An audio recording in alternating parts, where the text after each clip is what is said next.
దేవునికి కృతజ్ఞతాస్తుతులు చెల్లిస్తున్నానండి. హాజరైనటువంటి నా తోటి సహోదరులకు, సోదరిమణులందరికీ నా వందనాలండి. మనం గత వారం నుంచి మొదటి శతాబ్దపు క్రీస్తు సంఘాలు ఈనాటి క్రీస్తు సంఘాలకు నేర్పించే పాఠాలు అనే ఒక ప్రాముఖ్యమైనటువంటి అంశాన్ని మనం ఆలోచన చేస్తూ ఉన్నాం. గత వారంలో యెరూషలేములో ఉన్న సంఘం నేర్పించే పాఠాల గురించి ఆలోచన చేసామండి. ఇక యెరూషలేము సంఘం తర్వాత చెప్పుకోదగ్గ ప్రాధాన్యతమైనటువంటి సంఘం, ప్రాముఖ్యమైన సంఘం ఏదైనా ఉంది అంటే అది అంతియోకియా సంఘం అండి. అంతియోకియా సంఘాన్ని గురించి ఈరోజు మనం ఆలోచించేద్దామండి. అయితే మనం తెలుసుకోవలసిన విషయం ఏంటంటే అంతియోకియా సంఘం అనేది, అంతియోకియా అనేది సంఘం పేరు కాదు. అంతియోకియా అనేది ఒక పట్టణం. అంతియోకియా అనేది ఒక పట్టణం. యెరూషలేము అనేది ఒక పట్టణం. ఎఫెసు అనేది ఒక పట్టణం. ఒక పట్టణంలో ఉన్న క్రీస్తు సంఘాన్ని గురించి మనం నేర్చుకుంటూ ఉన్నామండి. ఏమంటే అంతేగాని అగో బైబిల్లో రకరకాల పేర్లతో సంఘాలు ఉన్నాయని అనుకుంటూ ఉంటారు. బైబిల్లో ఏ ఊళ్ళో సంఘం ఉన్నా ఆ సంఘానికి ఏ పేరు ఉంది? క్రీస్తు సంఘం అనే ఉంది. అందుకే రోమా 16:16లో క్రీస్తు సంఘములన్నీ మీకు వందనములు చెప్పుచున్నవి అని ఉన్నదండి. అంటే కానీ ఇంకొక రకాల సంఘాలు ఏమి లేవండి, అన్నీ క్రీస్తు సంఘాలు. కాకపోతే గుర్తింపు కోసం ఆ ఊరు పేరుని వాడి మనం చదువుకుంటూ ఉంటాం. ఇది యెరూషలేములో ఉన్న సంఘం, ఇది అంతియోకియా సంఘం అని. ఏమండి? రైట్. అయితే ఈ సంఘాన్ని గురించి మనం ఆలోచించే ముందు ఈ అంతియోకియా అనే పట్టణానికి ఆ పేరు ఎలా వచ్చింది, ఈ అంతియోకియా అనేది ఎక్కడుంది, ఈ ఊళ్ళో సంఘాన్ని ఎవరు స్థాపించారు, ఆ సంఘం దగ్గర నుంచి మనం నేర్చుకోబోయే పాఠాలు ఏంటి అనేవి మనం ఈరోజు చర్చిద్దామండి. ఏమండి? ముందుగా మనం చూసినప్పుడు బైబిల్లో మనకి అంతియోకియా అనే పేరుతో 2 రకాల పట్టణాలు ఉన్నాయండి. 2 పట్టణాలు ఉన్నాయి. 2 చోట్ల ఉన్న పట్టణాలని అంతియోకియా అని పిలిచారు. ముందుగా మనం చూసినప్పుడు ఒకటేమో సిరియాలో ఉన్న అంతియోకియా. అపోస్తలుల కార్యం 11:20 ఇది సిరియాలో ఉన్న అంతియోకియా అండి. ఇక రెండోదిగా మనం చూసినప్పుడు పిసిదియాలో ఉన్న అంతియోకియా. పిసిదియాలో ఉన్న అంతియోకియా, దీనికి మరో పేరు ఏంటంటే చిన్న అంతియోకియా అంటారండి. అది పెద్ద అంతియోకియా, ఇది చిన్న అంతియోకియా. అపోస్తలుల కార్యం 13:14 అపోస్తలుల కార్యం 13:14 ఈ పిసిదియాలోని అంతియోకియా గురించి కూడా రాయబడిందని మీరు రాసుకుంటే సరిపోతుందండి. దీన్ని చిన్న అంతియోకియా అంటారు. ఈరోజు మనం నేర్చుకోబోతున్నటువంటి అంతియోకియా సంఘం సిరియాలో ఉన్న అంతియోకియా, అంటే పెద్ద అంతియోకియా. దాని గురించి మనం ఆలోచన చేస్తూ ఉన్నామండి. అయితే ఈ అంతియోకియా అనే పేరు ఆ పట్టణానికి ఎలా వచ్చిందో ఏమంటే మనం నేర్చుకుందాం. అంటే మనం బైబిల్ ఎప్పుడు కూడా కల్పనా కథలు కాదండి, కట్టుకథలు కానే కాదు. బైబిలు చారిత్రాత్మకమైన, భౌగోళికమైన ఎన్నో ఆధారాలతో బైబిల్ రాయబడిందండి. అంటే ఇప్పుడు కూడా మనం ఏదైనా ఒక ఊరికి ఒక పేరు వచ్చిందంటే ఆ పేరు ఎందుకు వచ్చిందో మనం తెలుసుకుంటుంటాం. ఎలా వచ్చిందో దానికి ఒక ఆధారం ఉంటుంది, ఒక బేస్ ఉంటుందండి. ఇక్కడ కూడా మనం ఈ అంతియోకియా అనే పేరు ఎలా వచ్చిందంటే క్రీస్తుకు పూర్వం 4వ శతాబ్దంలో అలెగ్జాండరు చనిపోయారు. ప్రపంచాన్ని జయించిన అతి పెద్ద 3వ సామ్రాజ్యం కదండి. ఆ 3వ సామ్రాజ్యం అయినటువంటి గ్రీకు సామ్రాజ్యానికి అధినేత అలెగ్జాండర్ చనిపోయిన తర్వాతట అతని సైన్యాధిపతులు 4 ఉండేవారు. ఆ 4 కూడా అతని ఆస్తిని లేకపోతే అతను సంపాదించిన దేశాలని సమానంగా పంచుకున్నారండి. అప్పుడు సెల్యూకస్ అనే ఒకడు, ఆ 4లో ఒకడు, ఈ సెల్యూకస్ అనే వ్యక్తి ఆయన వాటా కింద ఈ సిరియా ప్రాంతం వచ్చిందనమాట. ఈ సిరియా ప్రాంతం అంటే ఈ సిరియాలో ఉన్న అంతియోకియా ఇవన్నీ కూడా ఆయనకు వచ్చాయి అనమాట, ఆయన వాటాకు వచ్చాయి. కాబట్టి ఈయన ఈ ప్రాంతాన్ని కట్టుకోవడం మొదలుపెట్టాడు. ఊళ్ళుగా కట్టుకున్నాడు, పట్టణాలుగా కట్టుకున్నాడండి. ఇప్పుడు చూడండి, మన జగన్ గారు ముఖ్యమంత్రి అయినప్పుడు ఆయన కొన్నాటికి పేర్లు పెట్టాడు కదండి. ఇది ఈ పేరు, ఇది ఈ పేరు అని. అలాగా ఎవరైతే అప్పుడు అధికారంలో ఉంటారో వాళ్ళకి నచ్చిన పేర్లు వాళ్ళు పెట్టుకునే అధికారం వాళ్ళకు ఉండేది. అందుకని వీళ్ళు ఏం చేసేవారంటే వాళ్ళ ఇంట్లో ఫ్యామిలీ మెంబర్స్ పేర్లు ఆ ఊర్లో పెట్టేవారనమాట. ఈ సెల్యూకస్ అనే వ్యక్తి ఈ సిరియా ప్రాంతాన్ని పరిపాలిస్తూ ఇతని తండ్రి అయినటువంటి అంతియోకస్, ఇతని తండ్రి పేరు ఏంటండి? అంతియోకస్.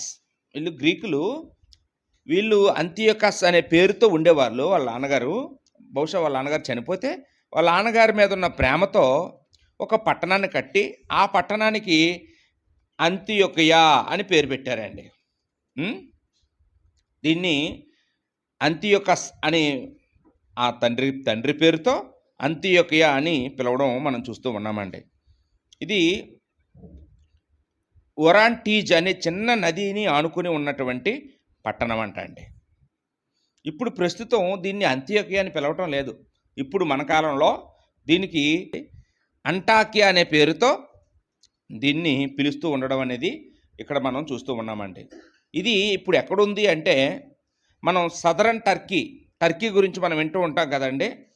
ఈ టర్కీ అనేటటువంటి ప్రాంతంలో ఇప్పుడు ఇది ఈ అంటాకియా అనే పిలువబడుతున్న అంత్యోకియా ఇప్పటికీ కూడా భూమి మీద చాలామంది అవుతూ ఆ పట్టణాన్ని గురించి రోజు మాట్లాడుతూ ఉంటామండి. మొన్న ఒక 2 సంవత్సరాల కిందట టర్కీలో భూకంపం వచ్చిందన్నారు. అది ఎక్కడొచ్చింది? అదే అంత్యోకియాలోనే వచ్చిందండి. దాన్ని ఇప్పుడు అంటాకియా అంటూ ఉన్నామండి. ఆ ఊరికి అంత్యోకియా అనే పేరు ఎలా వచ్చిందండి? సెల్యూకస్ అనే రాజు అతని తండ్రి పేరు దానికి పెట్టుకున్నాడు. తండ్రి పేరు ఏంటండి? అంతియోకస్. రైట్. ఏమండి, ఇంకా మనకు బాగా గుర్తుండాలంటే మనకి ఐసిస్ తీవ్రవాదుల గురించి మనం గతంలో వినేవాళ్ళం అండి. చాలా భయంకరమైనటువంటి టెర్రరిస్టులు వాళ్ళు ఎక్కడ పుట్టారో తెలుసా అండి? ఆ సంస్థ ఎక్కడ పుట్టిందంటే ఇదిగో ఇక్కడే. ఎక్కడమ్మా ఐసిస్ ఉగ్రవాదం పుట్టింది? ఎక్కడ?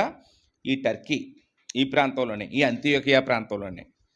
అంటే ఒకప్పుడు చాలా గొప్పగా బైబిల్లో రాయబడి ఆ పట్టణంలో గొప్ప సంఘం ఉంది. అక్కడ నుంచి చాలా గొప్ప కార్యాలు జరిగాయని మనం ఇప్పుడు చెప్పుకోబోతూ ఉన్నాం. అలాంటి చోట ఈనాడు ఉగ్రవాదులు కూడా తయారయ్యారండి. అంటే ఐసిస్ ఉగ్రవాదులు అంటే దానికి అర్థం ఏంటంటే Islamic state of Iraq and Syria. దీన్ని దక్షిణ మధ్య టర్కీ అని పిలుస్తూ ఉంటారండి. ఇది ఈ యెరూషలేము కట ఉత్తర భాగంలో 500 కిలోమీటర్ల దూరంలో ఉంటుందట అండి. మనకి బైబిల్లో 4వ మ్యాప్ ఉంటుంది కదండి. ఈ 4వ మ్యాప్లో చూస్తే యెరూషలేము కిందన ఉంటుంది. దాని పైన చూస్తే ఈ సిరియాలోని అంత్యోకియా మనకి కనపడుతుందండి. చూద్దామా ఒకసారి? చూసారమ్మా, ఇదంతా అపోస్తలుడైన పౌలు గారు ప్రయాణించినటువంటి దేశాలు. అవునండి. ఇక్కడ ఇదిగో చూసారండి, ఇది ఒక అంత్యోకియా, ఇది చిన్న అంత్యోకియా. ఇది ఇక్కడ చూసారా, యెరూషలేము, అరేబియా పైన యెరూషలేము పైన అంత్యోకియా. చివరిని చూస్తున్నారా? నాకా చూడండి, ఇదిగో ఇది అంత్యోకియా. ఇప్పుడు మనం చెప్పుకోబోయేది ఈ పెద్ద అంత్యోకియా. ఏమండి, ఇదంట అండి ఒరాంటీజ్ అనే ఒక నదిని ఆనుకుని ఉన్నటువంటి పట్టణం. నదుల్ని ఆనుకుని ఉన్న పట్టణాలకి చాలా క్రేజ్ ఉంటుంది. ఎందుకంటే అది వ్యాపారాలకు అనుకూలంగా ఉంటుంది. నదుల మీద అటు నుంచి ఇటు బోట్ల మీద తిరుగుతూ వర్తకాలు జరుగుతూ ఉంటాయండి. ఎగుమతులు దిగుమతులు జరుగుతూ ఉంటాయండి. అంతేకాకుండా ఇది ఆసియాకు యూరప్కు మధ్యన ఉన్న బోర్డర్లో ఉన్నటువంటి పట్టణం. అది దాటితే ఇంకా అది యూరప్లోకి వెళ్ళిపోతాం. ఇది ప్రజెంట్ ఆసియాలోనే ఉంది, కానీ యూరప్ ఖండానికి ఆసియా ఖండానికి మధ్యలో ఉండడం వల్ల ఇది 2 దేశాలకు సరిహద్దు పట్టణం లాంటిది కనుక దీనికి వ్యాపార రంగంగా ఇది చాలా అనుకూలమైనటువంటి పట్టణంగా ఉండేది. ఇక్కడట 4 లక్షల మంది జనాభా ఉండేవారంట. ఎంతమంది అమ్మా? 4 లక్షల మంది జనాభా ఉన్నది. చాలా పెద్ద సిటీ అండి. మనం అనుకున్నంత పల్లెటూరులో కావు. ఇది చాలా, ఈ అంత్యోకియా అనే పట్టణం చాలా పెద్దదండి. చూడండి, ఎక్కడైతే డబ్బు బాగా అభివృద్ధి అవుతుందో, ఎక్కడైతే వ్యాపారాలు బాగా డెవలప్ అవుతాయో, ఎక్కడైతే ఎక్కువ మంది మనుషులు ఉన్నారో అక్కడ పాపం కూడా అలాగే పెరుగుతుందండి. పాపం కూడా డెవలప్ అవుతుంది. మన కొరింథీ చూడండి, చాలా ధనవంతుల పట్టణం. అలాగే అక్కడ పాపం కూడా ఆ రేంజ్లోనే ఉంటుంది. అలాగే ఇక్కడ కూడా చాలా భయంకరమైనటువంటి నేరాలు ఘోరాలు చేస్తూ ఉండేవాళ్ళు ఎక్కువ మంది ఉండేవారంటండి. అయినప్పటికీ కూడా దేవుడు అలాంటి పట్టణానికి సువార్త అందించి అక్కడ నుండి సువార్తను వ్యాప్తి చేయడం అనేది కూడా మనం ఈరోజు నేర్చుకుంటూ ఉన్నామండి. రైట్. ఇది ప్రపంచం గుర్తించేటటువంటి 3 పెద్ద పట్టణాలు ఉండేవంటండి. అందులో మొదటిది రోము, రెండోది అలెగ్జాంద్రియా పట్టణము, మూడోదండి ఈ అంతియోకియా అంటండి. చూసారండి, రోమ్తో సమానంగా అలెగ్జాంద్రియా అంటే ఐగుప్తులో ఉంటుంది కదండి, అది కూడా ఈ గ్రీకులు కట్టించిన పట్టణం. ఆ అలెగ్జాంద్రియా తర్వాత 3వ స్థానంలో పెద్ద పట్టణం ఏదైనా ఉంది అంటే అది ఈ అంతియోకియా పట్టణంగా మనం ఇక్కడ చూస్తూ ఉన్నామండి. ఇంకా ఈ పట్టణంలో అన్యులే కాకుండా యూదులు కూడా ఉండేవారంటండి. యూదులు అన్యులు కలిసి నివసించే పట్టణం. అలా 2 జాతుల వాళ్ళు ఒకే చోట ఉన్నటువంటి పట్టణంగా దీని గురించి మనం ఆలోచన చేస్తూ ఉన్నామండి. అంటే ఇలాంటి పట్టణంలో క్రీస్తు సంఘము ఏర్పడడం చాలా కష్టం. ఏమంటే అన్యులు యూదులు ఉన్న దగ్గర క్రైస్తవులు వచ్చి సంఘం స్థాపించడం అనేది చాలా కష్టం అండి. అలాంటి చోట జరిగిందంటే అదంతా దేవుని యొక్క ఏర్పాటుగా మనం ఆశ్చర్యపోక తప్పదండి. రైట్. ముందుగా అంతియోకియా పట్టణం దగ్గర మనం ఏమి నేర్చుకుంటున్నాం అని మనం ఆలోచన చేస్తే, ఈ అంతియోకియా పట్టణంలో సంఘాన్ని ఎవరు స్థాపించారో ముందుగా చూద్దామండి. అంతియోకియా పట్టణంలో సంఘ స్థాపన అని పేరు పెట్టుకుంటే సంఘాన్ని ఎవరు స్థాపించి ఉంటారు? ఏమండి, మిమ్మల్ని అడిగితే ఏం చెప్తారు? ఒకవేళ అమ్మా, అంతియోకియా పట్టణంలో సంఘాన్ని ఎవరు స్థాపించి ఉంటారు? ఏటమ్మా చెప్పండి అమ్మా. దేవుడే స్థాపిస్తాడు. దేవుడికి పక్కన పెట్టి మనుషుల్లో ఎవరు స్థాపించారు? ఏటమ్మా? పౌలు. అంటే బాగానే చెప్పిందండి. ఎందుకంటే బైబిల్లో చాలా చోట్ల పౌలు గారే సంఘాలు స్థాపించారు. కాబట్టి పనిలో పనిగా ఆయన పేరు వాడేశారు. మీరు కరెక్ట్గా అబద్ధం చెప్పారు. అయితే అపోజిషన్ పౌలు కాదండి. పోనీ యెరూషలేములో నుండి వెళ్ళిన సంఘ పెద్దలో, సువార్థికులో, గొప్ప సేవకులో, మేధావులో వెళ్ళి స్థాపించారంటే మేధావులు ఎవరు వెళ్ళలేదు, ఆ సంఘ పెద్దలు ఎవరు వెళ్ళలేదు, అక్కడ సువార్థికులు, అపోస్తులు ఎవరు వెళ్ళలేదండి. పౌలు గారు కూడా వెళ్ళలేదు.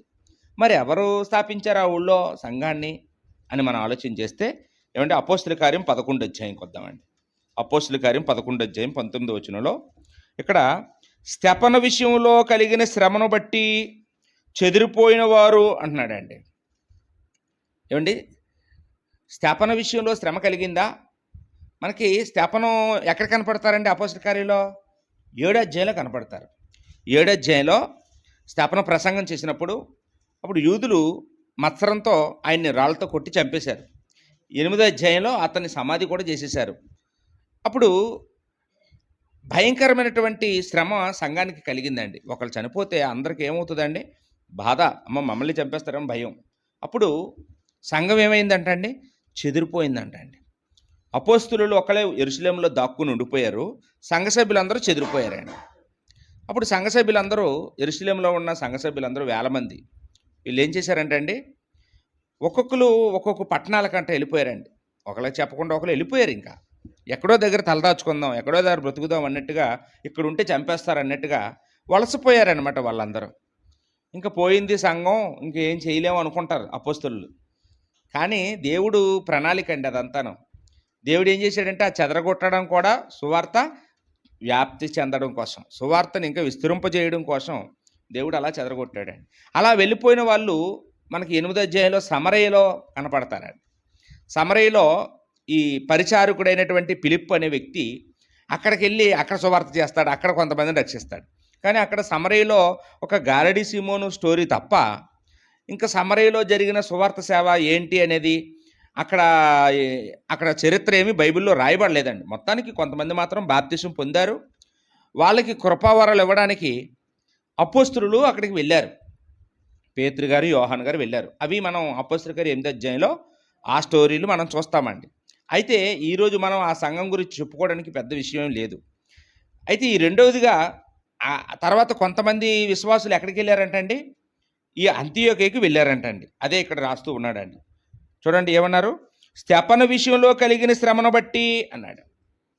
8:4 కూడా ఈ స్తెఫను విషయంలో కలిగిన శ్రమ గురించి సంఘం చెదిరిపోయారనే మాట అక్కడ కూడా వివరంగా ఉందండి. అంటే దానికి కంటిన్యూషన్గానే మరలా ఇక్కడ మనం చూస్తూ ఉన్నామండి. ఈ చెదిరిపోయిన సంఘం ఏమయ్యారు అనేది ఇక్కడ అపోస్తల కార్యం 11:19 నుంచి మనకు చెప్తూ ఉన్నాడు. స్తెఫను విషయంలో కలిగిన శ్రమను బట్టి చెదిరిపోయిన వారు యూదులకు తప్ప మరెవ్వరికి వాక్యము బోధింపక పినేకే, కుప్రా, అంతియొకయ, ఏమన్నారమ్మా? పినేకే, కుప్రా, అంతియొకయ అంటే ఇందాక మనం మ్యాప్లో చూసుకున్నాం కదండి. 3 ఊర్లు కూడా ఒకే దగ్గర మనకు కనపడుతుంటాయి. ఆ ప్రాంతాల వైపుగా వెళ్ళిపోయారంట అండి. అంటే మనకి ఈ కుప్రా వాళ్ళు, పినేకే వాళ్ళు ఎక్కడ ఎలా వచ్చారు యెరూషలేముకి? యెరూషలేములో పండగ అయినప్పుడు 17 దేశాల వాళ్ళు వచ్చారు కదండి. అందులో ఈ కుప్రీలు కూడా ఉన్నారు. వీళ్ళందరూ ఒకే దగ్గర ఉన్నారు. అప్పుడు రక్షణ పొందారు. తర్వాత ఇప్పుడు చెదిరిపోయినప్పుడు ఆయా ప్రాంతాల వైపుగా వాళ్ళు చెదిరిపోతూ ఉన్నారండి. వీళ్ళందరూ యూదులు, వీళ్ళు చెదిరిపోతూ ఉన్నారు. చెదిరిపోయినప్పుడు కుప్రీలు కొందరును, కురేనీలు కొందరును వారిలో ఉండిరి. వీరు అంతియోకియకు వచ్చి అన్నాడండి. గ్రీసు దేశపు వారితో మాట్లాడుచు, అంటే అంతియోకియలో ఎవరున్నారమ్మా? గ్రీసు దేశపు వారు ఉన్నారు. అంటే గ్రీసు దేశపు వారు అంటే అన్యులు. ఎవరమ్మా? అన్యులండి వాళ్ళు. గ్రీసు దేశపు వాళ్ళు అంటే ఎవరో అన్యులు. వాళ్ళకి యెహోవా దేవుడి గురించి ఏమీ తెలియదు. వీళ్ళ దగ్గరకు వచ్చి ఈ ఊళ్ళోకి వచ్చిన తర్వాత అన్యులకి వాక్యం చెప్పడం మొదలుపెట్టారట. ఎవరో? యెరూషలేములో ఉన్న సంఘ సభ్యులు. ఒక మాటలో మనకు సింపుల్గా అర్థం అవ్వాలంటే ఏంటండి, వాళ్ళు ఎవరో సువార్థికులు కాదు, వాళ్ళు ఎవరు అపోస్తలులు కాదు, వాళ్ళు ఎవరు సేవకులు ఎవరు కాదు, వాళ్ళు పెద్దలు కాదు, మీకు లాంటి సామాన్యమైనటువంటి మనుషులండి. సంఘ సభ్యులు చెదిరిపోయారు. ఎక్కడో తలదాచుకుందామని భయపడి వెళ్ళిపోయిన వాళ్ళు అలా భయపడుతూ బిక్కుబిక్కుమంటూ ఎక్కడో బ్రతకకుండా సువార్త చేయడం మొదలుపెట్టారంట. అలా సువార్త చేయడం వల్ల ఆ అంతియోకియలో ఏమైందండి? వాక్యం ప్రకటించబడిందండి. అప్పుడు ఏం జరిగిందంట అండి? ఇక్కడ ఈ అంతియోకియ ప్రాంతం ఏమో చాలా బలమైన విగ్రహారాధికుల పట్టణం అంట అండి. అక్కడ అపోల్లో అనే ఒక దేవతను పూజించేవారంట అండి. ఈ అంతియోకియ ప్రాంతంలో గ్రీకులు అపోల్లో అనే ఒక దేవతని పూజించేటటువంటి వారంట అండి. వాళ్ళకి ఆరాధ్య దైవం అది. అలాంటి వారిని వాక్యం చెప్పి వీళ్ళను క్రైస్తవులుగా మార్చారంటండి. ప్రభు అయిన యేసును గూర్చిన సువార్త వారికి ప్రకటించుచూ వచ్చెను. ఇప్పుడు వీళ్ళు చేసింది ఏంటంటే వ్యక్తిగతమైన సువార్త అండి. బహిరంగ సువార్త అనుకోండి, వాళ్ళు ₹1,00,000 ఖర్చు పెట్టి మీటింగ్ పెట్టి అందరిని ఒక దగ్గర కూర్చోబెట్టి మైక్ సెట్లు పెట్టి లైటింగ్లు పెట్టి స్టేజీలు పెట్టి మనం చేస్తాం. అది బహిరంగ సువార్త, దానికి లక్షల ఖర్చు అవుతుంది. వ్యక్తిగత సువార్త అంటే ఏంటి? ఏదో పనికి వెళ్ళి ఆ పని చేసుకుంటూ ఆ పక్కన ఉన్న వాళ్ళకి చెప్పడం. అలాగనమాట. ఒక ప్రయాణంలో కూర్చొని అలాగ నడుచుకుంటూ వెళ్ళినప్పుడు అలా చెప్పడం. ఇది వ్యక్తిగతమైన సువార్త. వీళ్ళు ఏం చేశారమ్మా?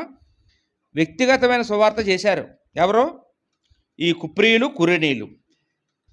ఈ కుప్రీలు, కురేనీలు అంతియోకియాకి వెళ్ళి అక్కడున్న గ్రీకు దేశం వాళ్ళు కనపడితే వాళ్ళతో మాట్లాడి వాళ్ళకి యేసుక్రీస్తు గురించిన సువార్త చెప్పారంట అండి. చెప్పినప్పుడు దేవుడు సహాయం చేశాడంట అండి. ప్రభువు హస్తము వారికి తోడయుండెను గనుక నమ్మిన వారు అనేకులు ప్రభు తట్టు తిరిగిరి. దేవుని యొక్క హస్తం తోడై ఉంటే అక్కడ సంఘం స్టార్ట్ అవుతుంది. అనేకులు అక్కడికి వస్తారండి. అంటే వీళ్ళు చేసిన సేవలో చాలా యథార్థత ఉంది. వీళ్ళేమో ప్రాణాలు పోతాయని భయంతో బ్రతకవలసిన వాళ్ళు ఏం చేశారండి? పోతే పోనీ ప్రాణాలు, మనం 10 మందికి చెప్పాలి, 10 మందిని రక్షించాలనే ఉద్దేశంతో ఈ సంఘ సభ్యులే తయారయ్యారండి. ఈ చదువుకుంటుంటే మనకు సిగ్గేస్తుంటుంది కదండి. కానీ మనం కూడా సంఘ సభ్యులమే. ఇక్కడ సువార్త ఎవరు చేయాలనుకుంటారంటే మనసులో నిజంగా సువార్తికులే చేయాలనుకుంటాం. సంఘ సభ్యులుగా మనం కూడా సువార్త ప్రకటించాలండి. వ్యక్తిగతమైన సువార్త. మీరు పెద్ద మీటింగ్ పెట్టి బైబిల్ బోధించాడని తయారైతే చెప్పలేరు, ఎందుకంటే మీరు ట్రైనింగ్ పొందలేదు. కానీ వ్యక్తిగత సువార్త మాత్రం చేయగలరా లేదా అండి? చేయగలం. మన చుట్టాలు వచ్చినా, మన స్నేహితుల ఇంటికి వచ్చినా, మన ఇంటి పక్క వాళ్ళు సరదాగా కూర్చోడానికి వచ్చినా వాళ్ళని దేవుడిని నమ్ముకోమని చెప్పడం, యేసుప్రభు ఎలా ప్రాణం పెట్టారో చెప్పడం, యేసుప్రభు చనిపోయి తిరిగి లేచారని చెప్పడం, ఇవి చెప్పడానికి దీనికి పెద్ద చదువు అక్కర్లేదు. దీనికేమో లింగ భేదం లేదు, దీనికి ఏమి ఖర్చు పైసా కూడా అవసరం లేదు. మనం చేస్తేనట ఇక్కడ నీతి ఏంటంటే ప్రభు హస్తం తోడే ఉంటుందండి. మనం సువార్త ప్రకటిస్తే దేవుని హస్తం తోడుగా ఉంటుంది. దేవుడు ఆశీర్వదిస్తాడు, మన మాటలు ఫలిస్తాయండి. మనం ఇక్కడికి వచ్చామంటే కూడా మనల్ని కూడా ఎవరో అలాగా చెప్పినోళ్ళే, ఎవరో చెప్పబట్టే మనం తెలుసుకున్నాం. అంటే మనం తెలుసుకోమని చర్చకొచ్చామంటే ఏంటి అర్థం? ప్రభు హస్తం మనకి తోడుగా ఉందండి. అంతేనండి, ఎవరి వల్ల, మనుషుల వల్ల కాదు. ప్రభు హస్తం తోడుగా ఉంటే మనందరం కూడా క్రైస్తవులం అయ్యామండి. అలాగే వాళ్ళు కూడా ఆ ప్రాంతంలో కూడా కొంతమంది క్రైస్తవులు అయ్యారంటే కారణం ప్రభు హస్తం వారికి తోడుగా ఉండబట్టేనండి. రైట్. కాబట్టి ఇప్పుడే మనం ఇక్కడ నేర్చుకోవాల్సిన నీతి ఏంటంటే సువార్త ఎవరు ప్రకటించాలంటే సువార్థికుడు అనుకోకండి. సువార్థికుడు అంటే ఎవరంటే కాపరండి, కాపరి. సంఘ సభ్యులందరూ గొర్రెలు, ఈ గొర్రెలు కాసే కాపరి. ఇప్పుడు పిల్లలు కనవలసింది ఎవరో? గొర్రెలా కాపరా? గొర్రెలే కదా కనాలి. కాపర ఏం చేస్తాడు? ఆ పెట్టిన పిల్లలకి మందకి కాపలా కాస్తూ ఉంటాడు. పిల్లలు కనవలసింది గొర్రెలే. కాబట్టి మనందరం కూడా అలాగా పిల్లలు ఇచ్చే గొర్రెల్లాగా మనందరం ఉండాలండి సంఘానికి. ఏమండి? రైట్. ఇక్కడ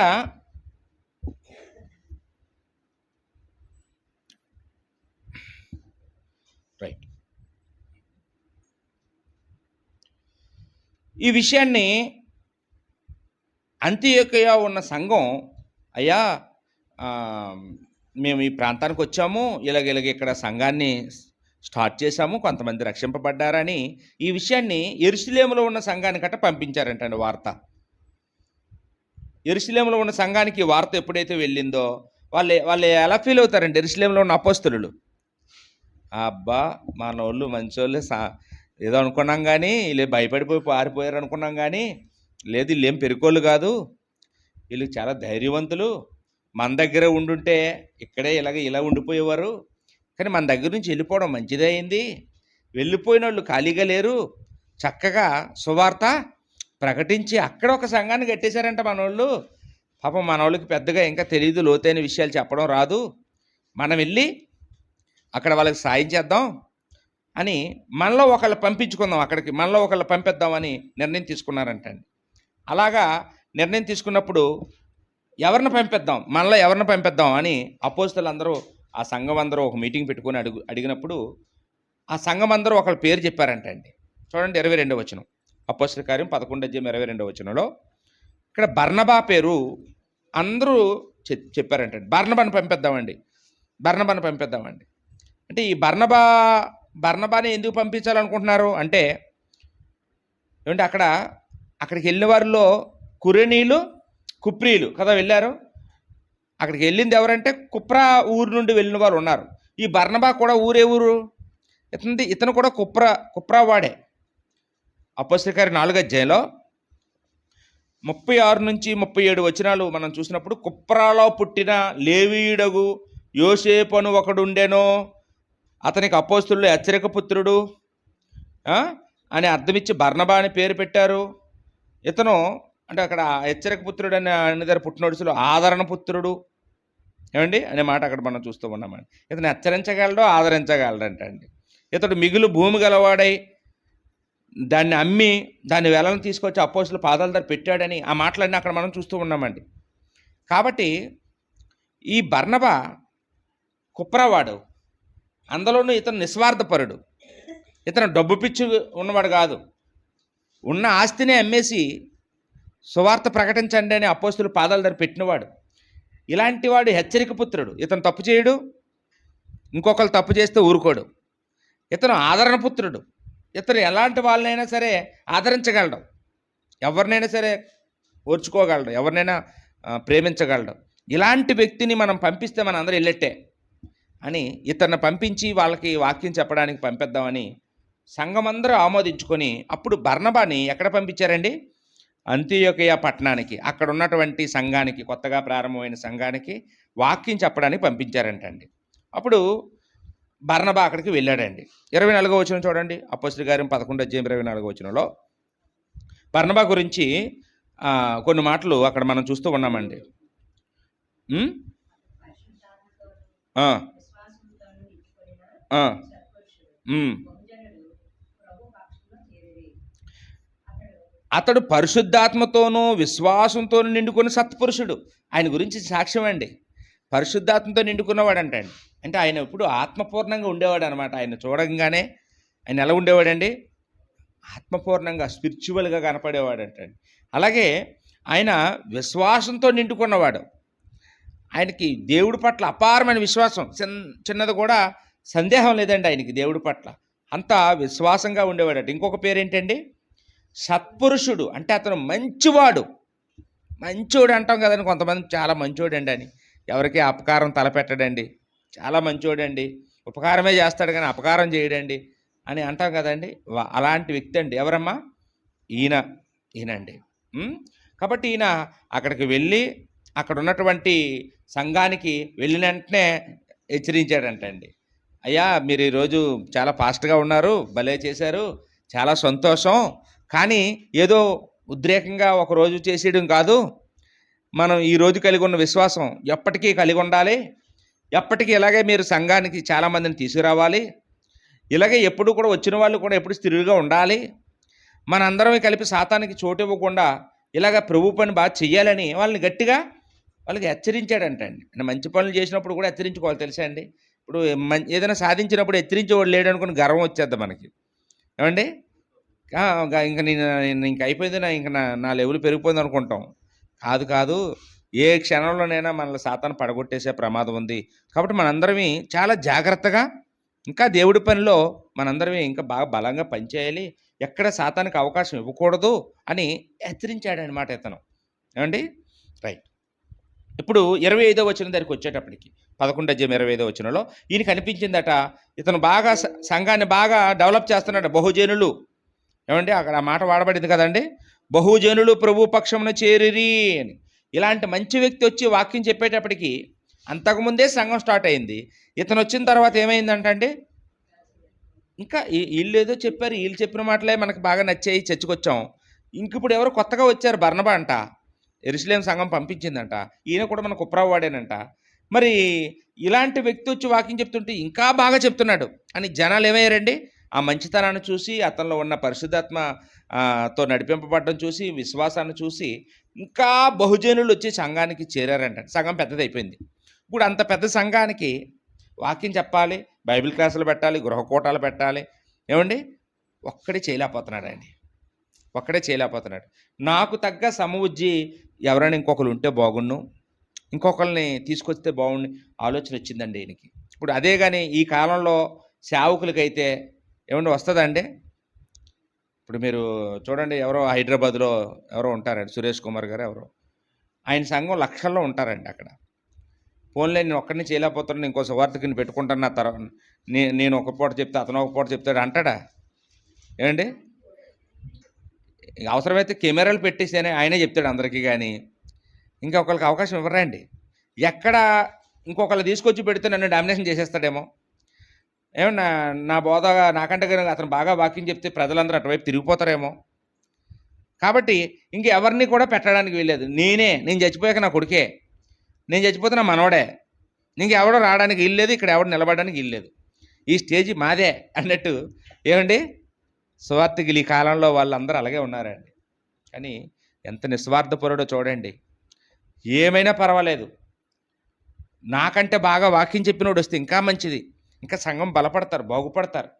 పోలేదు అవుతామని తింటే తినేయండి, వస్తుంది కానుక ఇస్తారు, ఎవరో 100 రూపాయలు ఇచ్చారనుకోండి, చెరుకు 50 చేసుకుంటాం అనుకున్నాడండి. 100 నేనే తినేద్దాం అనుకోలేదు, చెరుకు 50 చేసుకుంటాం, ఎలా బ్రతుకుతాం, ఇద్దరం కలిసి ఉంటే ఇంకా బాగా సేవ జరుగుతుంది, అలా ఆలోచించాడండి. ఈ రోజుల్లో ఎవరైనా అలాగ ఆలోచిస్తారండి? అప్పుడు ఎవరిని తీసుకొద్దాం అని ఆలోచించినప్పుడు అప్పుడు ఆయన గుర్తొచ్చాడండి. ఎవరు గుర్తొచ్చారండి? పౌలు గారు గుర్తొచ్చారు. పౌలు గారితో అతనికి గతంలో పరిచయం ఉందా అంటే పరిచయం ఉందండి. యేసుక్రీస్తు వారు పౌలు గారికి ప్రత్యక్షమైనప్పుడు ఆయన మారిపోయిన తర్వాత యెరూషలేముకి వచ్చాడు. యెరూషలేముకి వచ్చి నేను మారిపోయాను, యేసు ప్రభు నన్ను పిలిచారు, నాతో మాట్లాడారు, నేను మారిపోయాను, నా కళ్ళు పోయాయి, నా కళ్ళు బాగు చేశారు, నేను బాప్తిసం పొందుకున్నాను, నేను క్రైస్తున్నాయని అంటే ఎవరు నమ్మట్లేదు. పుట్టుదే ఈయన ఏదో డ్రామా వేసుకొని వచ్చాడు మనల్ని పట్టుకోవడానికి, జైల్లో పెట్టడానికి అని అనుకుంటున్నారండి.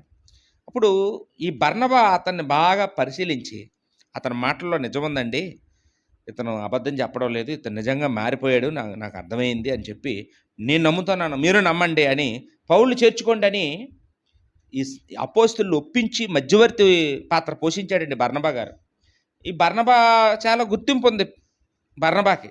ఏమండి, ఇతను చాలా బాగా ఆలోచించి నిర్ణయాలు తీసుకుంటాడు. ఇతను చెప్పిన తర్వాత మనం చేర్చుకోకపోతే బాగోదని అపోస్తులు ఏం చేశారండి, పౌలు గారిని కూడా వారిలో ఒకడుగా చేర్చుకున్నారండి. ఈ చరిత్ర అంతా మనకి అపోస్తుల కార్యం 9వ అధ్యాయంలో 26 నుంచి 27 వచనాల్లో మనం చూడగలమండి. ఏది, పౌలుకి బర్నబాకి ఉన్న సంబంధం, లేకపోతే బర్నబా పౌల్ని ఆ రోజు ఎలాగా అపోస్తులు పరిచయం చేశాడో, ఎలాగ సంఘంలో వాళ్ళతో కలిపాడో ఆ సంగతులు అక్కడ మనం చూస్తూ ఉన్నామండి.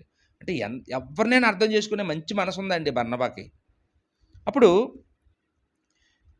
ఈయనకి గుర్తొచ్చింది, ఈయన వెళ్ళిపోయాడు, ఆ ఊరు వెళ్ళిపోయాడు, యెరూషలేములో ఉండలేదు, తార్సు వెళ్ళిపోయాడు. ఇప్పుడు నేను తార్సుకి వెళ్ళి ఆ పౌలు గారు ఎక్కడున్నారో వెతికి పట్టుకుంటాను, అతను తెచ్చుకుంటాను అని వెళ్ళాడంట అండి. ఏమండి, ఇప్పుడంటే మనం ఫోన్ కొడితే వాళ్ళకి డైరెక్ట్గా వాళ్ళు ఎక్కడ ఉన్నా సరే తెలిసిపోద్ది, పలానా దగ్గర ఉన్నారని లొకేషన్ పెడతారు. అండ్ ఆ కాలంలో మనలాంటి నెట్వర్క్లు లేవు వాళ్ళ దగ్గర. ఒక మనిషిని వెతకాలంటే కొన్ని రోజులు పడుతుంది, ఎక్కడున్నాడో తెలియదు. ఆయన ఏమైనా ఖాళీగా ఉండేవాడు కాదు, సువార్థికుడు పౌలు గారు. ఏ ఊరు వెళ్ళిపోతాడో తెలియదు, ఎక్కడ సువార్త చేస్తాడో తెలియదు. అలాంటి మనిషిని ఎంత వెతికాడోనండి, పాపం ఎన్ని రోజులు వెతికాడో. ఇప్పుడు ఇంకొక విషయం అండి, ఈ బర్నబా గారి స్థానంలో మనం ఉంటే ఏం చేస్తాం తెలుసా అండి, ఎవరినో పంపిస్తాం, బాబు పౌలు గారు ఉంటారు అక్కడ తార్సుకు వెళ్ళు, ఆ ఊళ్ళో ఉంటాడు, నేను రమ్మనని చెప్పు, వచ్చేస్తాడని అంటారు. ఈ ఎల్లుడికి 2 రోజులు తిరిగి దొరకలేదని వచ్చేస్తాడు ఈయన. అవునా కదండి. ఒకళ్ళు దొరికాడు అనుకోండి, ఈయన మాటలు బాగోకపోతే ఆ వచ్చేవాడు కూడా రాడు కదండి.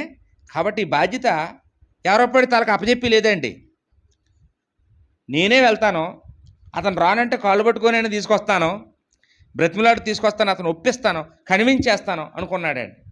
ఇప్పుడు బర్నబా గారికి ఆలోచన వచ్చిందండి, ఇంకో సువార్తికుడు ఉంటే బాగుంటుంది, నేను ఒక్కడిని చేయలేకపోతున్నానని. ఆయనకు ఆలోచన వస్తే పౌలు గారిని తీసుకొచ్చేస్తాడు. ఇక్కడ ఉన్న సంఘం ఆమోదించాలి కదండి. ఇప్పుడు మీరు ఒప్పుకుంటారేంటి, నేను ఇంకో సువార్తికుని పెడతాను, ఇద్దరిని పోషించండి అంటే, ఏంటమ్మా బాబోయ్ మిమ్మల్నే పోషించలేకపోతాను, ఇంకా ఇద్దరినా ఇంకో ముగ్గురునా అని బాధపడరా అండి. అంటే మిమ్మల్ని ఒప్పించడం కూడా కీలకమే.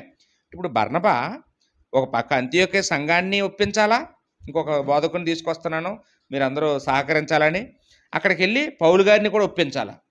మీకేం పర్వాలేదు, మీకు అన్నీ నేను చూసుకుంటాను, మీరు వచ్చేయండి, మీకు ఏ బాధ కలిగించను, నా వల్ల మీకు ఎప్పుడు ఏ నష్టం కలగదు, లాభమే కలుగుతుంది, మిమ్మల్ని బాగా చూసుకుంటాను, మీకు నేను అన్ని విషయాలు సహకరిస్తాను, మీకు లోబడతాను అని ఎన్నో ఒప్పందాలు పడ్డాడో ఆయన దగ్గర. మొత్తానికి ఏమన్నా మా ఊళ్ళో నేను సువార్త చేసుకుంటాను అంటాడు కదండి ఆయన. మరి అన్నప్పుడు ఈయన ఏం చేసి ఉంటారంటే, లేదు ఇక్కడ సంఘం చాలా ఆసక్తిగా ఉంది, వీళ్ళ దగ్గరే మనం బాగా బలంగా పనిచేయాలని చెప్పి తీసుకొచ్చి ఉంటాడండి. అలాగా పౌలు గారు బర్నబా ఇద్దరు ఎలాంటి వాళ్ళండి, సమర్థవంతమైన నాయకులండి. నిజంగా చెప్పాలంటే పౌలు గారు ఎలాంటి వాళ్ళంటే, ఆయన గురించి సమస్తాన్ని పెంటగా ఎంచుకున్నవాడు పౌలు. ఇంకా ఆయనకి భూమి మీద ఏదున్నా, ఏ ఆధిక్యతలున్నా అవన్నీ వదిలేసుకున్నాడండి. అవన్నీ దేవుడి కోసం వదిలేసుకుని పెంటతో సమానం అనుకున్నాడు. బర్నబాలో ఉంటాడండి, తనకున్న ఆస్తుల్ని అమ్మేసి ఇచ్చేసినోడండి బర్నబా. ఇద్దరు ఎలాంటి నాయకులండి ఇద్దరును. ఇంకా ఆ సంఘం ఎంత అదృష్టవంతులో, ఆ అంత్యోకుల సంఘం మంచి సాక్ష్యం ఉన్న నాయకులండి ఇద్దరు మంచి జీవితం ఉన్నవాళ్ళు. మీ సేవకుడమ్మా, మీ సేవకుడి సంగతి మాకు తెలియదా అని ఎవరో అన్ని అలాంటి వాళ్ళు కాదు.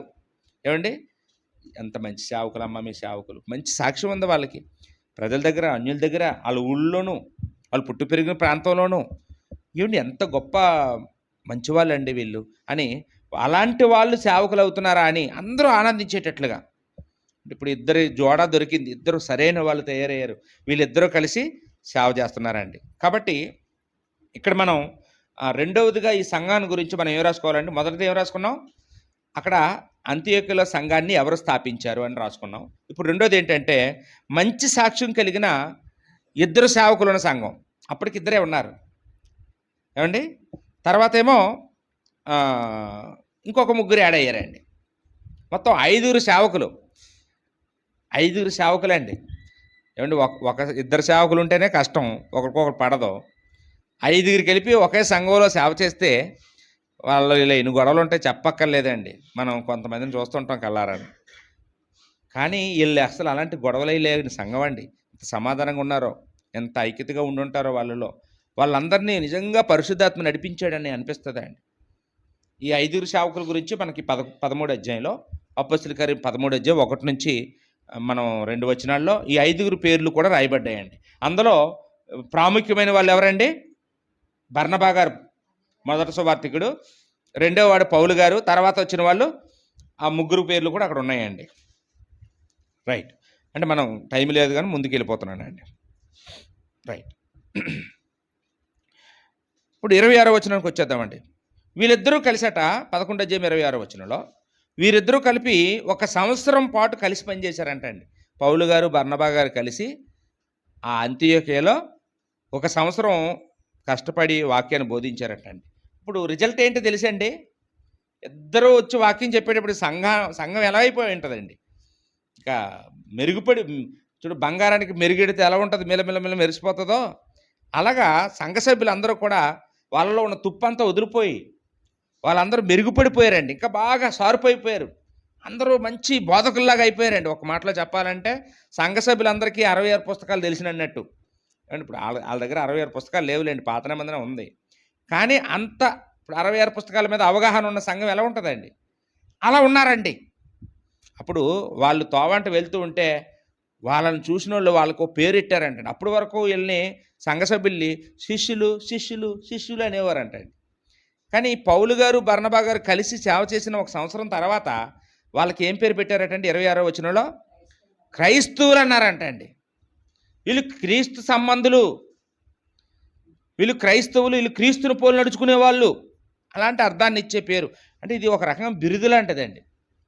ఇది ఒక మాటలో చెప్పాలంటే కొంతమంది ద్వేషంతో అంటారు, ఒరే వీళ్ళు క్రైస్తవులరా, వీళ్ళు క్రీస్తుని పోలు నడుచుకునే వాళ్ళరా, వీళ్ళు మనల పోలు నడుచుకోర్రా, వీళ్ళు క్రీస్తుని పోలు నడుచుకుంటారా, వీళ్ళు క్రీస్తు సంబంధులరా, మన సంబంధులు కాదురా అని ఎటకారంగా మాట్లాడిన మాట అండి అది. కానీ ఆ వెటకారంగా మాట్లాడిన మాట ఈరోజు ఎంతో గౌరవం అండి. ఏమండి, ఎంతో గుర్తింపు. ఈరోజు క్రైస్తవుడని అనిపించుకోవడానికి ఏమంటే మనందరం కూడా ఈరోజు సిగ్గుపడం. ఎందుకంటే అది చాలా గొప్ప పదంగా నిజంగానే, అవును నేను క్రీస్తుని పోలే నడుచుకుంటున్నాను, అవును నేను క్రీస్తు సంబంధిని అని ఈరోజు మనం గొప్పగా చెప్పుకోగలుగుతున్నామండి. అలాంటి పేరు మొట్టమొదటగా ఎక్కడ వాడబడిందండి? ఈ అంత్యోకియ సంఘంలోనే వాడబడింది. ఆ పేరు ఎక్కడి నుంచి వచ్చిందంటే ఈ అంత్యోకియ సంఘం వాళ్ళు చూసే వచ్చిందండి. వాళ్ళకి ఆ పేరు వచ్చిందంటే కారణం అక్కడ బోధకులు. ఏమంటే బోధకులు సామర్థ్యం కలిగిన వారు కాబట్టి, ఏమంటే మంచి తెలివితేటలు ఉన్నవాళ్ళు కాబట్టి, మంచి వాక్యం తెలిసిన వాళ్ళు కాబట్టి, డబ్బు పిచ్చి లేని వాళ్ళు కాబట్టి సంఘాన్ని కూడా అలా నడిపించగలిగారు. సంఘం అలా నడవగలిగింది. వాళ్ళకి ఆ పేరు వచ్చిందండి. రైట్. అందుకనే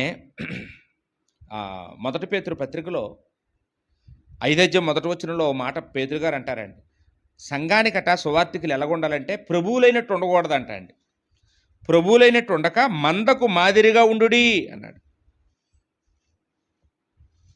అంటే సువార్తికులు లేకపోతే నాయకులు మాదిరిగా ఉండాలి. అన్ని పనులు వాళ్ళు చేస్తే వాళ్ళు చూసిన వాళ్ళు చేస్తారు, అలా ఉండాలి. కానీ ఆర్డర్లు వేసే మీరు వచ్చేయండి, మీరు ఇచ్చేయండి అని, మీరు తెచ్చండి, మీరు చేయండి అంటే ఆ సంఘం ఎప్పుడు అలాగే ఉంటారు. సువార్తికుడు ఎలా ఉండాలంటే ఏదైనా చెప్తే ఆయన చేసి చూపించాలి, అప్పుడే ఇంకొకరు చేస్తారు.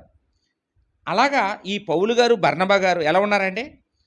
అన్నీ వాళ్ళకి చెప్పే ముందు వీళ్ళు చేసేవారు, వీళ్ళు చూసిన వాళ్ళు అది చేసేవారండి.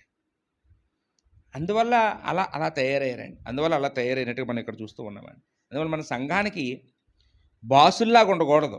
సువార్తికులు దాసులుగా ఉండాలి. సువార్తికుడే కాదు, ఎవరైనా కానీ సంఘానికి మనం ఎలా ఉండాలండి? బాసులాగా ఉండాలా, దాసులాగా ఉండాలా?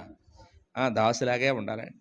అలా ఉంటే ఖచ్చితంగా సంఘానికి మంచి పేరు వస్తుంది. ఆ సంఘంలో అందరూ దాసులేనండి, అందరూ తగ్గిపోతారండి, అందరూ లోబడిపోతారండి, ఎవరికి కోపం ఉండదండి, ఎవరు రోషాలకు పోరండి, పౌరుషాలకు పోరండి, ఓ మాట అంటే పట్టుకోరండి. అది చాలా మెత్తన మనస్తత్వం అన్నట్టుగా అనిపించుకున్నారనమాట వీళ్ళు. అలా ఉండబట్టి ఆ సంఘానికి అంత మంచి పేరు వచ్చినట్టుగా మనం ఇక్కడ చూస్తూ ఉన్నామండి. ఇక మూడవదిగా మనం ఏం రాసుకోవాలండి? క్రైస్తవులని మొదటగా పిలువబడిన సంఘం మనం చెప్పుకున్నాం కదా 26వ వచనంలో. క్రైస్తవులని మొట్టమొదటగా పిలువబడిన సంఘం ఏదైనా ఉందంటే ఏదండి అది? అంత్యోక్యలో సంఘం, అంత్యోక్యలో ఉన్న క్రీస్తు సంఘానికి ఆ పేరు వచ్చింది మొట్టమొదటిగా. ఇప్పుడు ఏమండి, శిష్యుల్ని క్రైస్తవులని పిలిపించుకోవడం సులువా, క్రైస్తవులు శిష్యులుగా అవడం సులువా? శిష్యులు అవడం చాలా కష్టం అండి, క్రైస్తవులు అవడం చాలా సులువు. ఈరోజు బాప్తిజం పొందుకున్నాం అనుకోండి, మనం క్రైస్తవులు అయిపోయినట్టే, నేను ఏం చేయొద్దు. బాప్తిజం పొందుకుంటే క్రైస్తవులు అయిపోయినట్టే. కానీ శిష్యుడిగా ఉండడం, శిష్యత్వపు అర్హతలు అవి చాలా గొప్పవండి. తన ప్రాణాన్ని కూడా ద్వేషించాలన్నాడు యేసుప్రభు వారు. వాడే నా శిష్యుడు అన్నాడు. శిష్యుడిగా క్రైస్తవులుగా ఎవరైనా అవ్వగలరు, కానీ అందరూ శిష్యులు అవ్వలేరండి. వాళ్ళు ఇక్కడ మాత్రం ముందే శిష్యులు అయిపోయారు వాళ్ళు, తర్వాత క్రైస్తవులు అని పేరు వాళ్ళకు వచ్చింది. రెండూ ఒకటే. కానీ మనం మాట్లాడుకుంటున్నాం, శిష్యులుగా పిలువబడడం చాలా కష్టం అండి. ఆ పేరు సంపాదించుకోవడం చాలా కష్టం. రైట్, ఇక్కడ 4వ విషయానికి మనం వస్తున్నామండి. అంటే ఇప్పటి వరకు 3 సంగతులు ఆలోచించాం. ఏంటంటమ్మా?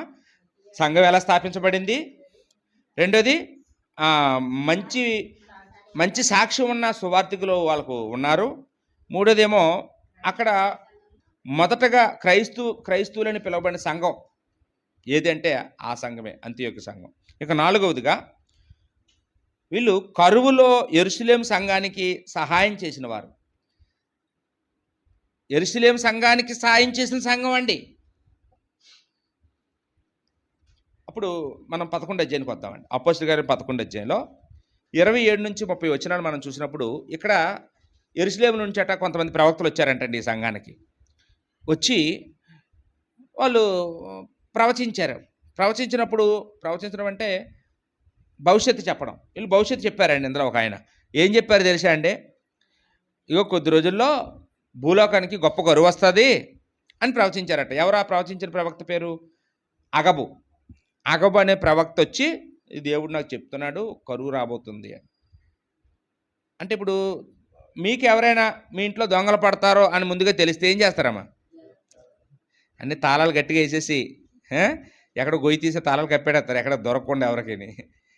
అంటే ఈ సంఘం కూడా ఆ మాట తెలియంగానే ఏం చేసి ఉంటారండి, కరువు వస్తుందంట. అప్పుడు చూడండి, ఐగుప్తులో యోసేపు ద్వారా చెప్పాడు కదండి కరువు వస్తుందని. చెప్పినప్పుడు వాళ్ళు ఏం చేశారండి, నిల్వ చేయడం మొదలుపెట్టారు కాబట్టి ఎవరికైనా పక్క దేశాలలో వస్తే ధాన్యం అమ్మగలిగా. ఇక్కడ కూడా ఈ అంత్యోక్య సంఘం కరువు వస్తుందని ఎప్పుడైతే దేవుడు మాట్లాడాడో, వాక్యం చెప్పారో, సిద్ధపడ్డారండి. రూపాయి డబ్బులు పోగు చేసుకోవడం మొదలుపెట్టారు. కరువు వస్తుందంట. అప్పుడు క్లౌదియ చక్రవర్తి పరిపాలన కాలంలో వచ్చిందంటండి కరువు. నిజంగానే వచ్చింది. బహుశా కొన్ని సంవత్సరాల్లో వచ్చింది, లేదా కొన్ని నెలల్లో వచ్చింది. అది ఆ గుర్తింపు అబద్ధం లేకుండా బైబిల్ ఎంత కరెక్ట్గా రాయబడిందంటే, రోమా ప్రభుత్వాన్ని క్లౌదియ చక్రవర్తి పరిపాలిస్తున్న కాలంలోనే ఇది వచ్చింది అని. అంటే మనకి చక్రవర్తుల పేర్లు బైబిల్లో చాలా చోట్ల కనపడతాయి. ఏమండి, తిబెరి కైసర్ అనే ఒక ఆయన కాలంలో యేసుప్రభు చనిపోయారు. కైసర్ ఔగుస్తు కాలంలో యేసుప్రభు పుట్టారు. వీళ్ళందరూ రోమా చక్రవర్తులండి.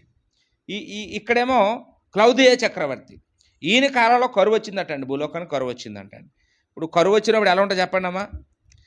ఎలా ఉంటుందమ్మా? కరువులో మనం అనుభవించాం కదండి. మనం కరోనా వచ్చినప్పుడు కరువు ఏదైనా ఎవరికైనా ఇవ్వడానికి సిద్ధంగా ఉంటామా?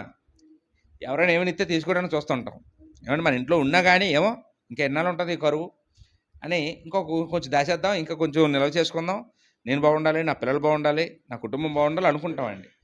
కానీ వీళ్ళు కరువు భూలోకానికి అంతటికీ వచ్చినా కానీ యెరూషలేములో సంఘానికి తినడానికి తిండి లేదని తెలుసుకొని ఒరే ఆడవాళ్ళే కదరా మన ఊరికి సువార్త వచ్చింది. అసలు అక్కడ సంఘం ప్రారంభించబడడం వల్ల, ఈ కుప్రీలు కురేనీలు మన ఊరు రావడం వల్ల, వాళ్ళు మనకు వాక్యం చెప్పడం వల్ల, మన దగ్గరికి ఇంకా బర్నబా గారిని సంఘం పంపించడం వల్ల ఈరోజు ఇలా రక్షణ పొందుకున్నాం, మనం ఇలాగా వాక్యం నేర్చుకోగలిగాం.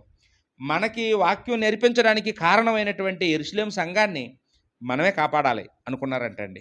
అనుకొని వారిలో ప్రతి ఒక్కడు కూడా, అంటే సంఘంలో కొంతమంది ఇచ్చారని రాయలేదు ఇక్కడ, వారిలో ప్రతివాడు అన్నాడు. అందరూ కూడా తమ తమ సామర్థ్యం కొలది ఏమండి దాచుకున్న డబ్బులు తెచ్చుకొచ్చి యెరూషలేములోని సంఘానికి ఇవ్వమని చెప్పి పౌలు గారికి బర్నబా గారికి ఇచ్చారంటండి. నేను ఎంత కరువులో ఇవ్వడం చిన్న విషయం కాదు తెలుసా అండి. మనకి బైబిల్లో సారేపతి విధవరాలు కరువులోనే కదండి అప్పం ఇచ్చేసింది ఏలియాకి. మనమైతే ఇస్తామా? ఆ ఒక్క అప్పం కూడా తినేసి మనమే చేస్తాం. అమ్మ పోతూ పోతూ ఇంకా ఇదే లాస్ట్ అప్పం కదా తినేస్తాను అనుకుంటామండి. కానీ ఆ కరువులో ఇచ్చేసి తన బిడ్డకు కూడా పెట్టుకోకుండా ఇచ్చేసింది ఆవిడ. నిజంగా అది అందుకనే ఆవిడ పేరు దేవుడు రాయించాడు బైబిల్లో. ఏమండి ఇక్కడ కూడా అంత గొప్ప విశ్వాసులండి వీళ్ళు. కరువులో పోగు చేసుకున్నారు. ఇప్పుడు వాక్యం చెప్పినప్పుడు అలాగే చెప్తారండి. వాక్యం అలా చెప్తారు, అన్నీ జరుగుతాయి ఏటి అని మనం అనుకుంటామండి. చెప్పినవన్నీ ఎక్కడ జరుగుతాయిలే, ఎక్కడ చేస్తాంలే, వాళ్ళు అలాగే చెప్పుకుంటారు. టైం అయిపోయిందా వెళ్ళిపోవాలి అన్నట్టు చూస్తాం మనం. కానీ వాళ్ళు ఏం చేశారంటే చెప్పింది అలా రాసుకొని, చెప్పింది ఖచ్చితంగా జరుగుతుందని నమ్మకం అండి. ఎవరో ఒక ఆయనంట వర్షాలు పడలేదని ఉపవాస ప్రార్థనలు పెడదామనేసి అనౌన్స్మెంట్ చేశారంట అండి. అప్పుడేమో సంఘం అందరూ కూడా ఉపవాస ప్రార్థనకు వచ్చేసారట. ఒక చిన్న పాప గొడుగు పట్టుకుని వచ్చిందంటండి ప్రార్థనకి. అప్పుడు పాస్టర్ గారు అడుగుతున్నారట, ఏంటిదమ్మా గొడుగు తెత్తనం ఏంటి, వర్షాలు ఏం పడలేదు కదా, గొడుగు ఎందుకు తెచ్చావంటే, అయ్యా మీరు ప్రార్థన చేస్తారు కదండి, దేవుడు వర్షం ఇస్తాడు, మరి ఇటు నుండి వెళ్ళేటప్పుడు తడుచుకొని వెళ్ళిపోతానని గొడుగు తెచ్చుకున్నాను అన్నదట. అంటే ఆయనకే లేదు ఆ నమ్మకం, చెప్పినోడికి లేదు. ఆ విన్న పాపకే అంత విశ్వాసం అండి. ఇప్పుడు అంత్యోక్య సంఘం వాళ్ళు దగ్గర నాకు అదే ఆశ్చర్యం వేసిందండి. నిజంగా కరువు వస్తుందని చెప్తే అందరూ ఏమండి నమ్మారు. నమ్మి రూపాయి వెనకేసుకోవడం మొదలుపెట్టారు. ఆ వెనకేసిన డబ్బులు వాళ్ళే తినేయకుండా కరువులో ఆకలితో బాధ మకమకలాడిపోతున్న యెరూషలేము సంఘానికి మనందరం డబ్బులు ఇద్దామని ఏమండి కొంత డబ్బులు తీసుకొచ్చి ఇవ్వడం అనేది మనం అక్కడ చూస్తూ ఉన్నామండి. అంటే ఇప్పుడు దాతృత్వం ఉందండి, వాళ్ళకి దాతృత్వం ఉందా అండి? మన సంఘానికే మనం హెల్ప్ చేయలేము, పక్క సంఘానికి హెల్ప్ చేయడం అంటే అది చిన్న విషయం అండి చెప్పండి? పక్క సంఘానికి ఇచ్చినోళ్ళు స్థానిక సంఘానికి ఎంత ఇస్తారండి? ఏమండి ఇంకా ఎక్కువ ఇస్తారు నిజంగా చెప్పాలంటే. వాళ్ళ సంఘంలో సువార్థికులు ఎలా చూసుకుంటారో మనం దీన్ని బట్టి అర్థమైపోద్ది. వాళ్ళని ఎంత ప్రేమిస్తారో, వాళ్ళని ఎంత ఆదరిస్తారో, వాళ్ళకి ఏ లోటు లేకుండా ఎలా చూసుకుని ఉంటారో. పౌలు గారిని బర్నబా గారిని ఎప్పుడు బాధ పెట్టి ఉండరు, ఎప్పుడు ఆకలి గొర్రెనిచ్చి ఉండరు అండి. అంటే అంత సమృద్ధిగా వాళ్ళు ప్రతి దాంట్లోనూ వాళ్ళకి భాగం ఇచ్చి ఉంటారండి. అందువల్ల వీళ్ళు మంచి దాతృత్వం కలిగినటువంటి సంఘంగా ఇక్కడ వీళ్ళ గురించి మనం నేర్చుకుంటూ ఉన్నామండి. రైట్. 13వ అధ్యాయానికి వచ్చినప్పుడు 2వ వచనంలో ఇక్కడ ఈ 5 బోధకులు ఉన్నారని చెప్పుకున్నాం కదండి. అపోస్తలుల కార్యం 13వ అధ్యాయం 2వ వచనంలో ఈ 5 బోధకులు ఎలాంటి వాళ్ళు తెలుసా అండి? ఏదో వాక్యం చెప్పేసామా, కూర్చున్నామా కాదు. వీళ్ళు ఏం చేస్తున్నారండి? ఉపవాస ప్రార్థన చేస్తున్నారని రాయబడిందండి. ఈ 5 బోధకులు ఏం చేస్తున్నారమ్మా? నాయకులు ఉపవాస కూడికి చేసి పెట్టి ప్రార్థన పెట్టి వాళ్ళు ఉపవాసం ఉండి మా సంఘాన్ని అభివృద్ధిపరచండి, మా సంఘాన్ని దీవించండి, మా సంఘంలో ఉన్న వాళ్ళందరినీ రక్షించండి అని బోధకులు ఉపవాసం ఉండి కన్నీటి ప్రార్థన చేస్తున్నారండి. అంటే ఇక్కడ మనం రాసుకోవాల్సింది మంచి ప్రార్థనాపరులు ఉన్న సంఘం అండి. ప్రార్థనాపరులు ఉన్న సంఘం అంటే ఇప్పుడు ఈనాడు అలాంటి వాళ్ళు ఉన్నారండి. అమ్మ రేపు ప్రేమ విందు ఉంది చర్చిలోని అంటే ఏం చేస్తాం? మన పక్కింటి వాళ్ళు కూడా తీసుకొచ్చేస్తాం. ప్రేమ విందు ఉందంటమ్మా రండి, చాలా మిగిలిపోద్ది, అంత వేస్ట్ అయిపోద్ది, జాయింట్లు పెడతారు, బిర్యానీలు పెడతారు అంటే అందరూ వచ్చేస్తుంటారు. ఎప్పుడు చర్చికి రాని వాళ్ళు కూడా వచ్చేస్తుంటారు. రేపు ఉపవాస ప్రార్థన ఉందమ్మా అని ప్రకటన చేసామనుకోండి, ఎంతమంది వస్తారండి? అమ్మ నాకు అల్సర్ ఉందండి అని ఒకరు, నాకు బీపీ ఉందని ఒకరు, నాకు షుగర్ ఉందని ఒకరు, నాకు గ్యాస్ట్రిక్ ఉందండి అని ఒకరు. ఏంటి అలాగే వస్తామంటారు. తెల్లారి ఒకరు రారండి. ప్రేమ ఏంటంటే ఓ జనాలు. ఉపవాస ప్రార్థన అంటే పాస్టర్ గారు మిగిలితారు చివరికి అక్కడ. ఏంటి అంటే ఈ కాలంలో అందుకని మన క్రీస్తు చాలామంది అన్ని ప్రార్థనలు పెడతారు కానీ ఉపవాస ప్రార్థన పెట్టరండి. చాలా తప్పండి. మనం కొండ మీద ప్రసంగంలో యేసుప్రభు వారు మీరు ప్రార్థన చేయనప్పుడు అంటే ఏ ప్రార్థన అది? ఉపవాస ప్రార్థన. మనం ఉపవాస ప్రార్థన చేయాలి. శిష్యులు కూడా ఒక సందర్భంలో అద్భుతం చేయలేకపోతారు. వాళ్ళు యేసుప్రభు వారు శక్తినిచ్చినా చేయలేకపోతారండి. అప్పుడు యేసుప్రభు దగ్గరికి వచ్చి మేము ఎందుకు చేయలేకపోయామంటే అప్పుడు యేసుప్రభు అంటారు, మీరు ఉపవాస ప్రార్థన చేయలేదు. మీరు ఉపవాసం ఉండి ప్రార్థన చేసి దేవుడిని అడిగితే ఖచ్చితంగా దేవుడు మీకు ఈ సహాయం చేసేవాడే అంటాడండి. అంటే అది చాలా కీ అండి. అది మనందరికీ ఒక సూత్రం. మనం అనుకునే పనులు ఒక నిజంగా మంచివైతే, అది న్యాయమైన పనులైతే, అవి దేవునికి అనుకూలమైన కోరికలైతే ఉపవాసం ఉండి ప్రార్థన చేస్తే ఖచ్చితంగా దేవుడు చేస్తాడు. మనం అన్నీ చేస్తాం, ఉపవాసం ఉండి ప్రార్థన చేయమండి. ఏది చేయాలో అన్నీ చేస్తాం, ఉపవాసం ఉండి ప్రార్థన చేయం. దేవుడికి ఇష్టమైంది అదండి ఉపవాసం. అంటే మనం కడుపు మార్చుకుంటే దేవుడు మనసు మార్చుకుంటాడా అంటే ఏమంటే నువ్వు మార్చేసుకుంటే మార్చేసుకోడు. నువ్వు అనుకూలమైందైతే, నువ్వు నిజంగా నీ అక్కర న్యాయమైందైతే, ఇప్పుడు పిల్లలు ఎగ్జామ్ రాయడానికి వెళ్తున్నారండి, వాళ్ళ భవిష్యత్తు అంతా మార్కుల మీద ఆధారపడి ఉంది. తల్లి ఏం చేయాలండి? తల్లిదండ్రులు ఉపవాసం ప్రార్థన చేస్తే దేవుడు అక్కడ సాయం చేస్తాడండి. అలాగనమాట. అది న్యాయం, అది అవసరం, అది చాలా కీలకం. అది తెలిసి కూడా మనం రిలాక్స్గా ఉంటున్నాం. మనం దేవుడు సాయం చేస్తాడులే అని అనుకుంటున్నాం అండి. అలా కాదు, పట్టుదల. ఏమండి, అలాగా చూడండి, పేతురు జైల్లో ఉండేటప్పుడు సంఘం అందరూ ఉపవాసం ఉండి ప్రార్థన చేయబట్టి పేతురుని విడుదల చేశాడు దేవుడు అర్ధరాత్రప్పుడు. కాబట్టి ఆరోగ్య సమస్యలా, ఏమండి, ఇబ్బందులా, ఏదైనా కానీ మనం ఏం చేయాలమ్మా? అలాగని చెప్పి చిన్న చిన్న వాటికి దేవుడిని డిస్టర్బ్ చేయకూడదండి. ఇప్పుడు చూడండి, ముఖ్యమంత్రి గారి దగ్గరికి వెళ్ళి 100 రూపాయలు అప్పటిగా అనుకోండి, అపాయింట్మెంట్ తీసుకొని వెళ్ళి ఏమంటారండి? ఒరే బాబు, ముకుందపురం నుంచి వచ్చేసావా, హైదరాబాద్ వచ్చేసావా నా కోసం, ఎవరండి అది, అమరావతి వచ్చేసావా నా దగ్గరికి 100 రూపాయలు అప్పుకి, నా స్థాయి ఏంటి, నా దగ్గరికి వస్తే 1 కోటి రూపాయలు అడగాలి నువ్వు, మరి 100 రూపాయల కోసం వచ్చావా సహాయంకి అనేసి పిచ్చోడు వేటరా అంటారా అనరా? అలాగే ప్రతిదానికి ఉపవాసం ఉండిపోవడం, మంచం చేయించుకుంటామని ఉపవాసం ఉండడం, కుర్చీ చేయించుకుంటామని ఉపవాసం ఉండడం, ఏమండి, ఇలా ప్రతిదానికి ఉపవాసాలు ఉండకూడదు. ఉపవాసం ఉన్నామంటే దేనికోసం అంటే ఉపవాసం అది చాలా కీలకమైనది అయి ఉండాలి, అది చాలా ప్రాథమికమైన అవసరమై ఉండాలి, అది దేవుడు మెచ్చుకునే అవసరమై ఉండాలి. మంచి ఆరోగ్యం బాగోలేదండి, ఆపరేషన్ అవుతుందండి ఒక మనిషికి మన సంఘంలో, వాళ్ళ కోసం సంఘం అందరూ ఉపవాసం ఉండి ప్రార్థన చేయాలండి. ఒక కుటుంబానికి వివాహం అవుతుందండి, వాళ్ళ కోసం ప్రార్థన చేయాలండి. ఒక ఆమె గర్భవతిగా ఉంది, ప్రసవించబోతుంది, ఆమె కొరకు ఉపవాసం ప్రార్థన చేయాలి. ఏమవుతుంది, ఏ ప్రమాదం జరగవచ్చు, దేవుడు కాపుదల కావాలి ఏమండి, చేయాలి. అలాంటి ప్రమాదకరమైన పరిస్థితుల్లో సంఘం ఉండి ఉపవాసం ఉంటే దేవుడు ఎంత మెచ్చుకుంటాడో, ఎంత ఆశీర్వదిస్తాడో. ఇక్కడ ఉన్న సంఘానికి ఏ అలవాటు ఉందండి? ఉపవాస ప్రార్థన చేసే అలవాటు ఉందండి. మన సంఘానికి ఉందా ఏంటి? మన సంఘానికి ఉండాలండి. అంటే ఉపవాసం ఉండి ఇంటి దగ్గర టీవీ చూసుకోవడం, ఉపవాసం ఉండి ఏదో పనిలో పోవడం, అది కాదండి. ఉపవాసం ఉన్నామంటే దేవుడి సన్నిధిలో గడపాలి, దేవుడి సన్నిధిలో గడపాలి, పాటలతో, ప్రార్థనలతో, వాక్యంతో. అండ్ ఆ రోజంతా అలా గడపాలండి, అలా గడపాలి. అంతేగాని మనం ఏదో వ్యాపారానికి వెళ్ళిపోయి ఉపవాసం ఉన్నామంటే అవి ఎందుకున్నావు నువ్వు? నీ కడుపు మార్చుకుంటే దేవుడు మనసు మార్చుకోడు. అది నేర్చుకో. ఉపవాసం ఉన్నామంటే ఆ టైం దేవుడికి కేటాయిస్తాను వెంటనే ఉపవాసం ఉండాలి, అంతేనండి. రైట్. 5 విషయాలు నేర్చుకున్నామండి. 6వ విషయం 3వ వచనంలో, అపోస్తలుల కార్యం 13వ అధ్యాయం 3వ వచనంలో, ఇక్కడ వీళ్ళందరూ ఉపవాసం ఉండి ప్రార్థన చేసినప్పుడు పరిశుద్ధాత్ముడు వాళ్ళతో మాట్లాడాడు.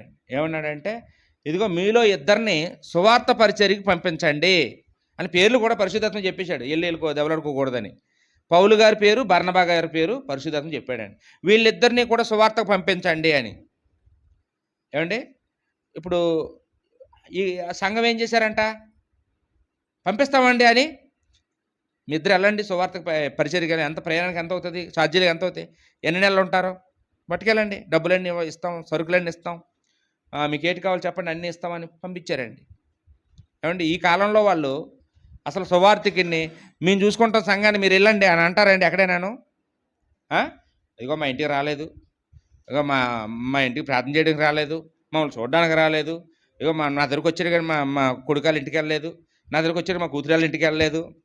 ఈరోజు చాలా సంఘాల్లో సువార్తికుడు మా చుట్టూ తిరగలేదు, మా చుట్టూ తిరగలేదు, మా చుట్టూ తిరగలేదు అని గొడవలు అవుతుంటారండి. సువార్తికుడు మా చుట్టూ తిరగడం కాదు, సువార్తికుడిని మేము ఇంకో చోటకు పంపించాలి. వెళ్ళండి, ఎక్కడికైనా వెళ్ళి ఇంకొక చోట సంఘాన్ని పెట్టండి, మన సంఘానికి ఒక బ్రాంచి పెట్టండి, మనకు ఒక బ్రాంచి సంఘాలు ఉండాలి. మన సంఘం నుంచి సువార్త వెళ్ళాలి, మేమే పంపిస్తాం, మేమందరం మేము చూసుకుంటాం. అవసరమైతే మీరు ఒక వారం లేకపోయినా మేము చూసుకుంటాం, మీరు ఇంకో చోటకి వెళ్ళి వాక్యం చెప్పండి అనాలండి. నన్ను చాలామంది ఆదివారం పూట రమ్మంటారు వాక్యం చెప్పడానికి వాళ్ళ సంఘాలకి. నాకు ఇక్కడ ఎవరైనా అలా ధైర్యం చెప్పేవాళ్ళు లేక నేను వెళ్ళట్లేదండి. మీరు వెళ్ళండి, నేను వాక్యం చెప్తాను అనాలండి. మన సహోదరులు 2 ఉన్నారు మనకి, వీళ్ళిద్దరూ మంచి స్పీకర్లుగా తయారయ్యి ఏం చేయాలండి, ఒక వారం నేను వాక్యం చెప్తానండి, మీరు వెళ్ళండి అనాలండి. సిద్ధపడాలి. మీరు నిలబడితే దేవుడు సాయం చేస్తాడా చేయడండి? ఖచ్చితంగా చేస్తాడండి. మనం 1 కోటి రూపాయలు ఇస్తే దేవుడు ఆనందిస్తాడా? సంఘానికి వాక్యం చెప్తే ఆనందిస్తాడా? అది గొప్పదండి, నిజంగా గొప్ప పని. దేవుడి పని చేయడం అనేది చాలా గొప్ప పని అండి. కాబట్టి వెండి బంగారాలు మనం ఇవ్వలేకపోయినా దేవుడిచ్చిన వాక్యాన్ని పంచుకోవడం అనేది చాలా గొప్ప పని అండి. సంఘం ఎలాంటి వాళ్ళు అంటే చూడండి, నిస్వార్థపరులు అండి వీళ్ళు. అయ్యో మీరు వెళ్ళిపోతే ఎలాగండి, మాకు ఈ ముగ్గురు బోధలు ఇష్టం ఉండదండి, మీ బోధలే కావాలని కూర్చోలేదు వాళ్ళు. మీరు వెళ్ళండి పర్వాలేదు, మేమందరం మీకోసం ప్రార్థన చేస్తుంటాం ఇక్కడ ఉండి, మీకు అయిన ఖర్చు అంతా మేము పెట్టుకుంటాం, మీరు వెళ్ళండి, మీరు వాక్యం ప్రకటించండి, కొంతమందిని రక్షించండి అని ధైర్యం చెప్పి ప్రోత్సహించి పౌలు గారిని బర్నబా గారిని పంపించారట. అప్పుడు వాళ్ళు మొదటి ప్రయాణం ఇద్దరు వెళ్ళారండి. వాళ్ళిద్దరికీ సహకారంగా ఉంటాడని మార్కుని వెంట పెట్టుకొని వెళ్ళారట. కానీ మార్కు సగంలో ఉండి వచ్చేసాడండి, చెప్పబట్టకుండా వచ్చేసాడంట. మార్కు ఏమో బర్నబాకి బంధువు. అయితే మొత్తానికి వాళ్ళిద్దరూ వెళ్ళినప్పుడు ఫస్ట్ కుప్రాకి వెళ్ళారు, తర్వాత పెర్గేకి వెళ్ళారు, తర్వాత లుస్త్రాకి వెళ్ళారు, తర్వాత దెర్బేకి వెళ్ళారండి. తిరిగి వచ్చేసారు యెరూషలేముకు, మళ్ళా అంతియోకియాకి తిరిగి వచ్చేసారు. మళ్ళీ రెండో సువార్త ప్రయాణంలో ఫిలిప్పి పట్టణానికి మొట్టమొదటిగా వెళ్ళారు, తర్వాత దెసలోనికీకి వెళ్ళారు, తర్వాత బెరియాకి వెళ్ళారు, తర్వాత ఏథెన్సుకు వెళ్ళారు, తర్వాత కొరింథీకి, చివరిలో ఎఫెసు పట్టణానికి వెళ్ళారండి. మరలా మూడో సువార్త ప్రయాణానికి వెళ్ళి డైరెక్ట్గా ఎఫెసుకి వెళ్ళిపోయారండి. ఏమంటే అవన్నీ చూసుకొని తర్వాత అందరినీ ముందెళ్ళి సంఘాలు ఒకసారి దర్శించి అప్పుడు చివరిగా యెరూషలేముకి వెళ్ళిపోయాడండి పౌలు గారు. ఇలా 3 సువార్త ప్రయాణాలు పౌలు గారు చేశారు. మొదటి సువార్త ప్రయాణంలో ఏమో ఎవరెవరు వెళ్ళారండి? పౌలు, బర్నబా. రెండో సువార్త ప్రయాణంలో బర్నబా గారికి పౌలు గారికి చిన్న సమస్య వచ్చింది. ఎవరో మార్కు విషయంలో. మార్కుని వెంట పెట్టుకొని వెళ్దామంటే పౌలు గారు ఎలాంటి వాడంటే, ముందే అతను మోసం చేశాడు మనల్ని, ఇంక అతను మళ్ళీ నమ్మొద్దు, అతను వదిలేద్దాం అన్నాడు. శీలను తీసుకెళ్దాం అన్నాడు పౌలు. లేదు, మా మేనల్లుడు మారిపోయాడు అంటాడు బర్నబా. వీళ్ళిద్దరికీ ఆ వివాదం వచ్చి పౌలేమో శీలను తీసుకుని పోయాడు, బర్నబా ఏమో మార్కుని తీసుకుని వెళ్ళిపోయాడు. అలా విడిపోయారు. మరి బర్నబా గారు ఏ ఊరు వెళ్ళారు రాయలేదు బైబిల్లో, కానీ పౌలు శీల వెళ్ళిన రెండో సువార్త ప్రయాణం అంతా వివరంగా మూడో సువార్త ప్రయాణం బైబిల్లో మనం చూస్తూ ఉన్నాం. అంటే ఎన్ని సంఘాలు, దాదాపు 20 పైన సంఘాలు కట్టబడ్డాయంటే ఏమంటే అవన్నీ ఆ ఘనత అంతా ఎవరిదండి? అంత్యోక్య సంఘాంది. సంఘం పంపిస్తే కదా, మీరు వెళ్ళడానికి వీల్లేదు, వెళ్తే ఉద్యోగం తీసేస్తాం అన్నారు అనుకోండి సంఘం, మీరు వచ్చే లోపల ఇంక మీకు మా సంబంధం లేదండి, మీరు కానీ వెళ్తే మేము ఇంకో సువార్తని పెట్టేసుకుంటాం అన్నారు అనుకోండి, వీళ్ళు వెళ్తారేంటి? వీళ్ళు వెళ్ళరండి. మీరు వెళ్ళి క్షేమంగా వెళ్ళి లాభంగా రండి అని పంపించారు కాబట్టి వెళ్ళారు. వాళ్ళు వెళ్ళారు కాబట్టి అన్ని సంఘాలు స్థాపించబడ్డాయి. వాళ్ళ ఖర్చులన్నీ వీళ్ళే పెట్టుకొని పంపించారు అండి. మరి ఆ ఘనత ఎవరిదమ్మా? ఎక్కడి నుంచి వచ్చారంటే పౌలు గారు ఏం చెప్తారు, బర్నబా గారు ఏం చెప్తారు? అంత్యోక్య నుంచి వచ్చామండి అంట. ఇప్పుడు ఇల్లు మాకు ఎన్ని బ్రాంచులు ఉన్నాయో తెలుసా? మా సంఘానికి అని గొప్పగా చెప్పుకుంటారండి. ఇప్పుడు మన సంఘానికి బ్రాంచ్లు ఉన్నాయా అమ్మా? ఉంది, మనకు బ్రాంచ్ ఉంది. మనకి సబ్బవరం బ్రాంచ్, మనకి అంటే చోడవరానికి ఇది బ్రాంచి, ఈ సంఘానికి సబ్బవరం బ్రాంచ్. ఇక్కడ నుంచి కదా మరి అక్కడికి వెళ్ళాం, అలాగనమాట. కాబట్టి ప్రతి చోట ఉండిపోకుండా ఒక చోట నుండి మరో చోటకి సంఘం వ్యాప్తి చెందేటట్లుగా సంఘం ప్రోత్సహించాలని ఇక్కడ మనం నేర్చుకుంటూ ఉన్నామండి. రైట్, దేనికి వచ్చేద్దామండి. అపోస్తలుల కార్యములు 15:2 ఈ సంఘానికి సమస్య వచ్చిందంటండి. ఏంటి ఇంత మంచి సంఘానికి సమస్య వచ్చిందా అని బాధపడక్కర్లేదు. ఏమంటే ఇద్దరున్న భార్యాభర్తల మధ్యనే సమస్యలు ఉంటాయి, నలుగురున్న ఒక కుటుంబానికి సమస్యలు ఉంటాయి. అలాంటిది ఎంతమంది ఉన్న సంఘానికి సమస్యలు లేకుండా ఉంటాయా? అందులోనూ సువార్థికులు బయట ఉన్నప్పుడు మరీ సాతాను శోధిస్తుంటాడు. కాపర్ లేనప్పుడు ఏం చేస్తారండి? సాతాను ప్రవేశిస్తుంటాడు. ఆదాము లేనప్పుడు అవ్వ దగ్గరికి సాతాను వచ్చినట్టు వీళ్ళు క్రైస్తులు అయ్యారట, కానీ వాళ్ళకి పాత ఏమంటారు, చింత చేసిన పులుపు జావదని ఆ పాత నమ్మకాలన్నీ వాళ్ళ మైండ్లో ఉండిపోయాయి. వాళ్ళు సరిగా వాక్యం వినలేదు. వినకుండా వాళ్ళు ఏం చేశారండి, వాళ్ళు బోధించేది మొదలుపెట్టి ఈ ఊరు వచ్చి ఏం చేశారంటే, ఏంటి మీరందరూ యూదులు అనుకున్నాను, మీరందరూ యూదులు కాదా? ఈ అంత్యోక్యలో ఉన్న వాళ్ళలో సగం మంది పైగా అన్యజనులు ఉన్నారా, గ్రీకులు ఉన్నారా? కాబట్టి మీరందరూ బాప్తిసం పొందుకొని మీరు ఎలా క్రైస్తులు అయిపోతారు? మీరందరూ సున్నత కూడా పొందాలి. చూడండి, సున్నత పొందితేనే మీకు రక్షణ. సున్నత పొందనోడు అసలు యూదుడే కాకపోతే మీకు రక్షణే లేదు, రక్షణ యూదులకే అని చెప్పేసి అలా బోధ చేశారండి. అప్పుడు ఈ సంఘం కలవరానికి గురైపోయారంటండి. మీ బాబాయ్ ఇప్పుడు ఈ వయసులో సున్నత పొందగలమా, మేము చచ్చిపోతామే, మాకు భయమే అని చాలామంది కలవరానికి గురైపోయారు. అప్పుడు పౌలు గారు బర్నబా గారు వచ్చే వరకు ఆగారు. పౌలు బర్నబాలు వచ్చిన తర్వాత, అయ్యా వీళ్ళు ఎలా చెప్తున్నారు, మీరేమంటారంటే, లేదు అక్కర్లేదు అన్నాడు పౌలు గారు బర్నబా గారు. మాకెవరు అలాంటి చెప్పలేదు, సున్నత పొందక్కర్లేదని చెప్పారు. చెప్తే వాళ్ళు ఒప్పుకోలేదంటండి, వాదించారంటండి. చాలా వాదన కలిగిందంట వాళ్ళ మధ్యలోన. చాలా వాదన కలిగిందంట అండి. 2వ వచనంలో ఈ గొడవలన్నీ ఎందుకు, మనందరికీ ఏమండి హెడ్ క్వార్టర్ లాంటిది యెరూషలేము సంఘం. మనం అక్కడ నుండే కదా మనందరం ఇక్కడికి వచ్చాం, అక్కడ నుంచి కదా మనకు వాక్యం వచ్చింది. అక్కడ ఆల్రెడీగా సంఘానికి స్తంభాలలాగా అపోస్తులు బతికే ఉన్నారు. అంటే అపోస్తుల్లో ఒక ఆయనే చనిపోయారు అప్పటికి. ఎవరమ్మా? యాకోబు చచ్చిపోయాడు. యాకోబుని కట్కంతో చంపేశారు 12వ అధ్యాయంలో. ఇప్పుడు ఆయన స్థానంలో ఇంకొక యాకోబు వచ్చేసాడు. ఎవరండి? యేసుప్రభు తమ్ముడైన యాకోబు వచ్చేసాడు. ఆయన కూడా ఇప్పుడు సంఘానికి పెద్దగా ఉన్నాడు. కాబట్టి ఆ పేతురు, యోహాను, యాకోబు వీళ్ళందరూ బ్రతికే ఉన్నారు. మనం వాళ్ళ దగ్గరికి వెళ్దాం, వాళ్ళని అడుగుదాం, వాళ్ళు ఏం చెప్తే చేద్దాం, ఎందుకు మనలో మనం దెబ్బలాడుకోవడం అన్నారండి. అంటే ఇప్పుడు మనకి కూడా ఎవరైనా వచ్చి అబద్ధ బోధకులు వచ్చారనుకోండి, మనం వెంటనే వాళ్ళు చెప్పినవి చేసేయకూడదు, వాళ్ళు చెప్పినవి నమ్మేయకూడదు. మా బోధకులు ఉన్నారు, మా బోధకులతో అడిగి మా బోధకులు ఏం చెప్తారో అది చేద్దాం అనుకోవాలండి. కంగారు అయిపోయి ఇంకా ఇదే నిజంగా ఉందా అనేసుకోకూడదండి. వాళ్ళు చెప్పినప్పుడు అలాగే మనల్ని ఎలాగోలాగా బలహీనపరచాలని, మన ఐక్యతను దెబ్బతీయాలని సాతాను ఎప్పుడు ప్రయత్నించి అవ్వమ్మ అలాగ అనుకుని ఉంటే మా ఆయన వచ్చిన తర్వాత తింటానండి అన్నది అనుకోండి, తినిచ్చేవాడా? ఆవిడ ఆలోచించలే, తినేసిందండి. తిన్న తర్వాత ఇంకేం చేసింది? భర్త కూడా తినవలసి వచ్చింది. కాబట్టి అలా కాకుండా నాయకుడు వచ్చే వరకు, లేకపోతే పెద్దలు మాట్లాడే వరకు వీళ్ళు నిర్ణయం తీసుకోలేదు. అప్పుడు యెరూషలేము వచ్చారంట వాళ్ళందరూ కలిపి. ఆ పరిసయ్యుల తెగోళ్ళు వచ్చారు, ఈ అంత్యోక్యలో ఉన్న సంఘం వచ్చారు, ఈ పౌలు బర్నబా వచ్చారు, వీళ్ళందరూ వచ్చారండి. వచ్చి ఒక కమిటీ వేసుకొని మీటింగ్ పెట్టుకొని దీని గురించి మాట్లాడారు. అప్పుడు వాళ్ళు ఏమన్నారండి? అపోస్తులు ఏం చెప్పారు? అక్కర్లేదు, సున్నతులు ఏమి అక్కర్లేదు, సున్నతులు పొందక్కర్లేదు. ఇదిగో నేను మొట్టమొదటి అన్నిటికీ బాప్తిసం ఇచ్చిన నేనే అని పేతురు లేచాడు. కొర్నేలికి ఇచ్చాను, ఆయనకి నేను సున్నత అయితే ఇవ్వలేదు, దేవుడు అంగీకరించాడు, కాబట్టి సున్నత పొందక్కర్లేదు అన్నాడు.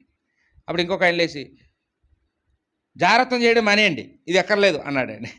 ఇంకొక ఆయన లేచి విగ్రహాలకు అర్పించి తిన్న మానేయండి, ఇది అక్కర్లేదు అన్నాడు. ఇంకొక ఆయన లేచి గొంతు పిసికిందాన్ని రక్తాన్ని తిన్న మానేయండి, ఈ సున్నతలు అవి చేయక్కర్లేదు, ఇవి చేయండి అని ఆ 3 పనులు చెప్పారండి. ఏమండి? చెయ్యవలసినవి చెయ్యండి, కోడిగుడ్డు మీద వెంట్రుకలు పెక్కండి, అవేం అక్కర్లేదు, ఇవి చెయ్యండి. అంటే ఈరోజు ఎలా తయారంటే బైబిల్లో ఉండి చెయ్యమని అన్నీ వదిలేసి అక్కర్లేని పీక్కుంటున్నారు చాలామంది. అవి అక్కర్లేదండి, దాని గురించి మాట్లాడాల్సిన అవసరం లేదు, అది సమస్య కాదు. అవి పాటిస్తే నువ్వు పరలోకం ఏమి వెళ్ళిపోవు. ఏమండి? అవి పాటించకపోతే నరకానికి ఏమి వెళ్ళిపోవు. వాటి గురించి నీకు అనవసరం, అవి అక్కర్లేదు. బైబిల్ మౌనంగా ఉన్న చోట మౌనంగా ఉండాలి. అక్కడ చెప్పలేని అన్నీ పట్టుకొచ్చి మనం అవన్నీ చెయ్యాలని మనం నెత్తి మీద భారం పెట్టుకోకూడదు. అవి చెప్పారండి వాళ్ళు. అవి చెప్పగానే వీళ్ళందరికీ బుద్ధి వచ్చేసింది. ఇంకెన్నడూ అలాంటి వాడు ఎవడో వచ్చినా కానీ చేర్చుకోకూడదు, అసలు బోధకులు లేని టైంలో ఎవరైనా వస్తే అసలు వాళ్ళకి బోధ ఇవ్వకూడదు, మంది తప్పురా అని వాళ్ళు అర్థం చేసుకొని ఏం చేశారంటే అంత్యోక్య సంఘం తప్పుని దిద్దుకున్నారు. అప్పుడు ఆ సంఘం ఇంకా ఎప్పుడు వెనక చూడవలసిన పని లేదండి, వాళ్ళకి ఇంకా దూసుకుపోయారన్నమాట. అంత్యోక్య సంఘం అంతగా అభివృద్ధి పొందినట్టుగా మనం చూస్తూ ఉన్నామండి.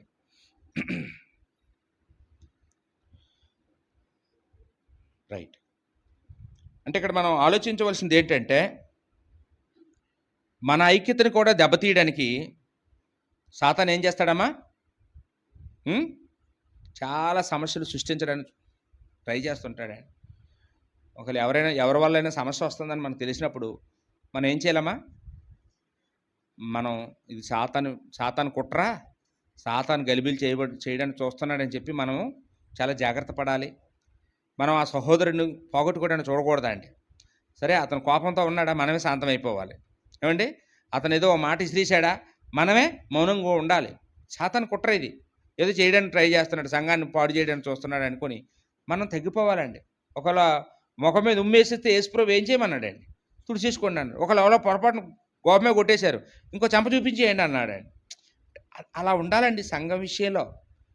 పోతే పండి ఉంటే ఉండండి అన్నట్టు అలా ఉండకూడదు. ఏమండి? ఎవరైనా ఒకవేళ పొరపాట్లు చేస్తే మనం తగ్గిపోవాలి, మనమే తగ్గిపోవాలి. వాక్యం మనకే బాగా తెలుసు కాబట్టి. ఇప్పుడు ఓ సంఘంలో ఏదో గొడవ వచ్చి కొంతమంది బయటికి పోయారండి. పోయినోళ్ళకి వాక్యం బాగా తెలిసినట్ట, అర్థమైనట్ట, ఉన్నోళ్ళకి అర్థమైనట్ట? ఉన్నోడికి అర్థమైంది, పోయినోడికి అర్థం కాలేదు, అంతేనండి. వాళ్ళు ఏం చేశారంటే ఈ తప్పులు చేస్తున్నారని వాళ్ళు వెళ్ళిపోయారు. ఇదే తప్పు అయితే మరి వాళ్ళు ఇక్కడ ఉండి కదా సాధించాలి. వాళ్ళు ఇక్కడ ఉండి ఇది తప్పు నాయనా మనం దిద్దుకుందాం అని అర్థమయ్యే వరకు చెప్పి 100 సార్లు 20 సార్లు 200 సార్లు చెప్పి ఒప్పించి సంఘాన్ని రక్షించుకోవాలి. అంతేగాని వెళ్ళిపోవడం అనేది తప్పండి, చాలా పొరపాటు. కాబట్టి మనం అంటే మన సంఘాలు అలాంటి ఏం లేవు, ప్రాబ్లమ్స్ ఎప్పుడూ లేవు. కానీ ఒకవేళ భవిష్యత్తులో ఎప్పుడైనా ఏదైనా ప్రాబ్లం వచ్చినా కానీ మనం ఎలా ఉండాలండి? మనం ఈ ఈ అంత్యోక్య సంఘం వాళ్ళలాగా మనం కూడా ఆచితూచి అడుగులు వేస్తూ ఏమండి చక్కగా కూర్చొని ఒక దగ్గర మనకు వాక్యం నేర్పించిన వాళ్ళని అడిగి వాళ్ళు చెప్పిన తర్వాత నిర్ణయాలు తీసుకోవాలి. దుడుకు నిర్ణయాలు తీసుకొని సంఘాలని పాడు చేసుకోకూడదు. అందుకే ఎఫెసీ పత్రికలో 4:1 సమాధానమను బంధము చేత ఆత్మ కలిగించి ఐక్యతను కాపాడుకొనుట యందు శ్రద్ధ కలిగిన వారమై అండి అన్నాడు. కాబట్టి మనం అక్కడ చెప్పినట్లుగా మనం దీర్ఘశాంతం కలిగి ఉండాలి, అక్కడ చెప్పినట్లుగా మనం వినయము కలిగి ఉండాలి. ఆ 3 మాటలు అక్కడ రాశాడండి ఏమండి. అలాగే మనం కూడా మనం ఐక్యతను ఎప్పుడూ కూడా కాపాడుకోవడానికి కూడా మనం ప్రయత్నించేద్దామండి. అంటే ఇప్పటి వరకు మనం ఎన్ని పాఠాలు నేర్చుకున్నామండి? వీళ్ళ దగ్గర 7 పాఠాలు నేర్చుకున్నామండి. ఏంటి మొదటి పాఠం ఏంటంటే, మొదటిది ఏంటమ్మా? సంఘస్థాపన. అంటే ఎవరు స్థాపించారు? అంటే అక్కడ సంఘాన్ని స్థాపించింది ఎవరంటే సంఘ సభ్యులే. తలుచుకుంటే సంఘ సభ్యులే ఒక చోట సంఘాన్ని స్థాపించగలరు. అంటే మీలో ప్రతి ఒక్కరు కూడా ఒకళ్ళు తీసుకురాగలరు. అంటే ఈచ్ వన్ అంటారు కదా, ఇంగ్లీష్లో ఏమంటారండి? ఈచ్ వన్ టీచ్ వన్ అని. ఒక్కరు ఇంకొకళ్ళు తీసుకురాగలరు, మీలో ప్రతి ఒక్కరు తీసుకురాగలరు. వాళ్ళ దగ్గర అది మనం నేర్చుకుంటామండి. రెండోది ఏమి నేర్చుకున్నామండి? మంచి సాక్ష్యం ఉన్న సంఘం, మంచి సాక్ష్యం ఉన్న సేవకులు ఉన్న సంఘం. వాళ్ళిద్దరూ ఇద్దరే కాటాలో వేస్తే ఇద్దరే అలాంటి మంచి సేవకుల్ని కలిగి ఉన్న సంఘం. అంతకంటే గొప్పవారం ఏం కావాలి చెప్పండి అమ్మా.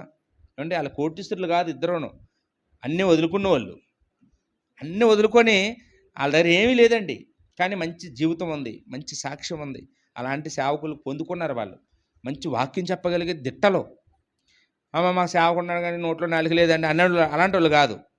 మా సేవకున్నాడు, మా వాళ్ళకి పాఠం చెప్పడం రాదండి, వాక్యం చెప్పడం రాదండి, అలాంటి వాళ్ళు కాదండి ఇక్కడ.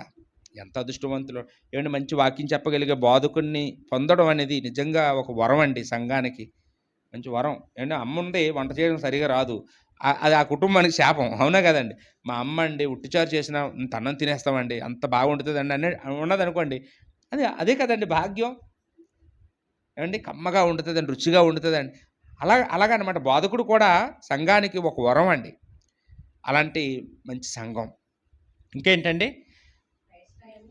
క్రైస్తవులుగా పిలువబడే సంఘం. ఆ సంఘాన్నే పిలిచారు. ఇది మన దాకా వచ్చింది ఆ పేరు. నాలుగోది ఏంటమ్మా?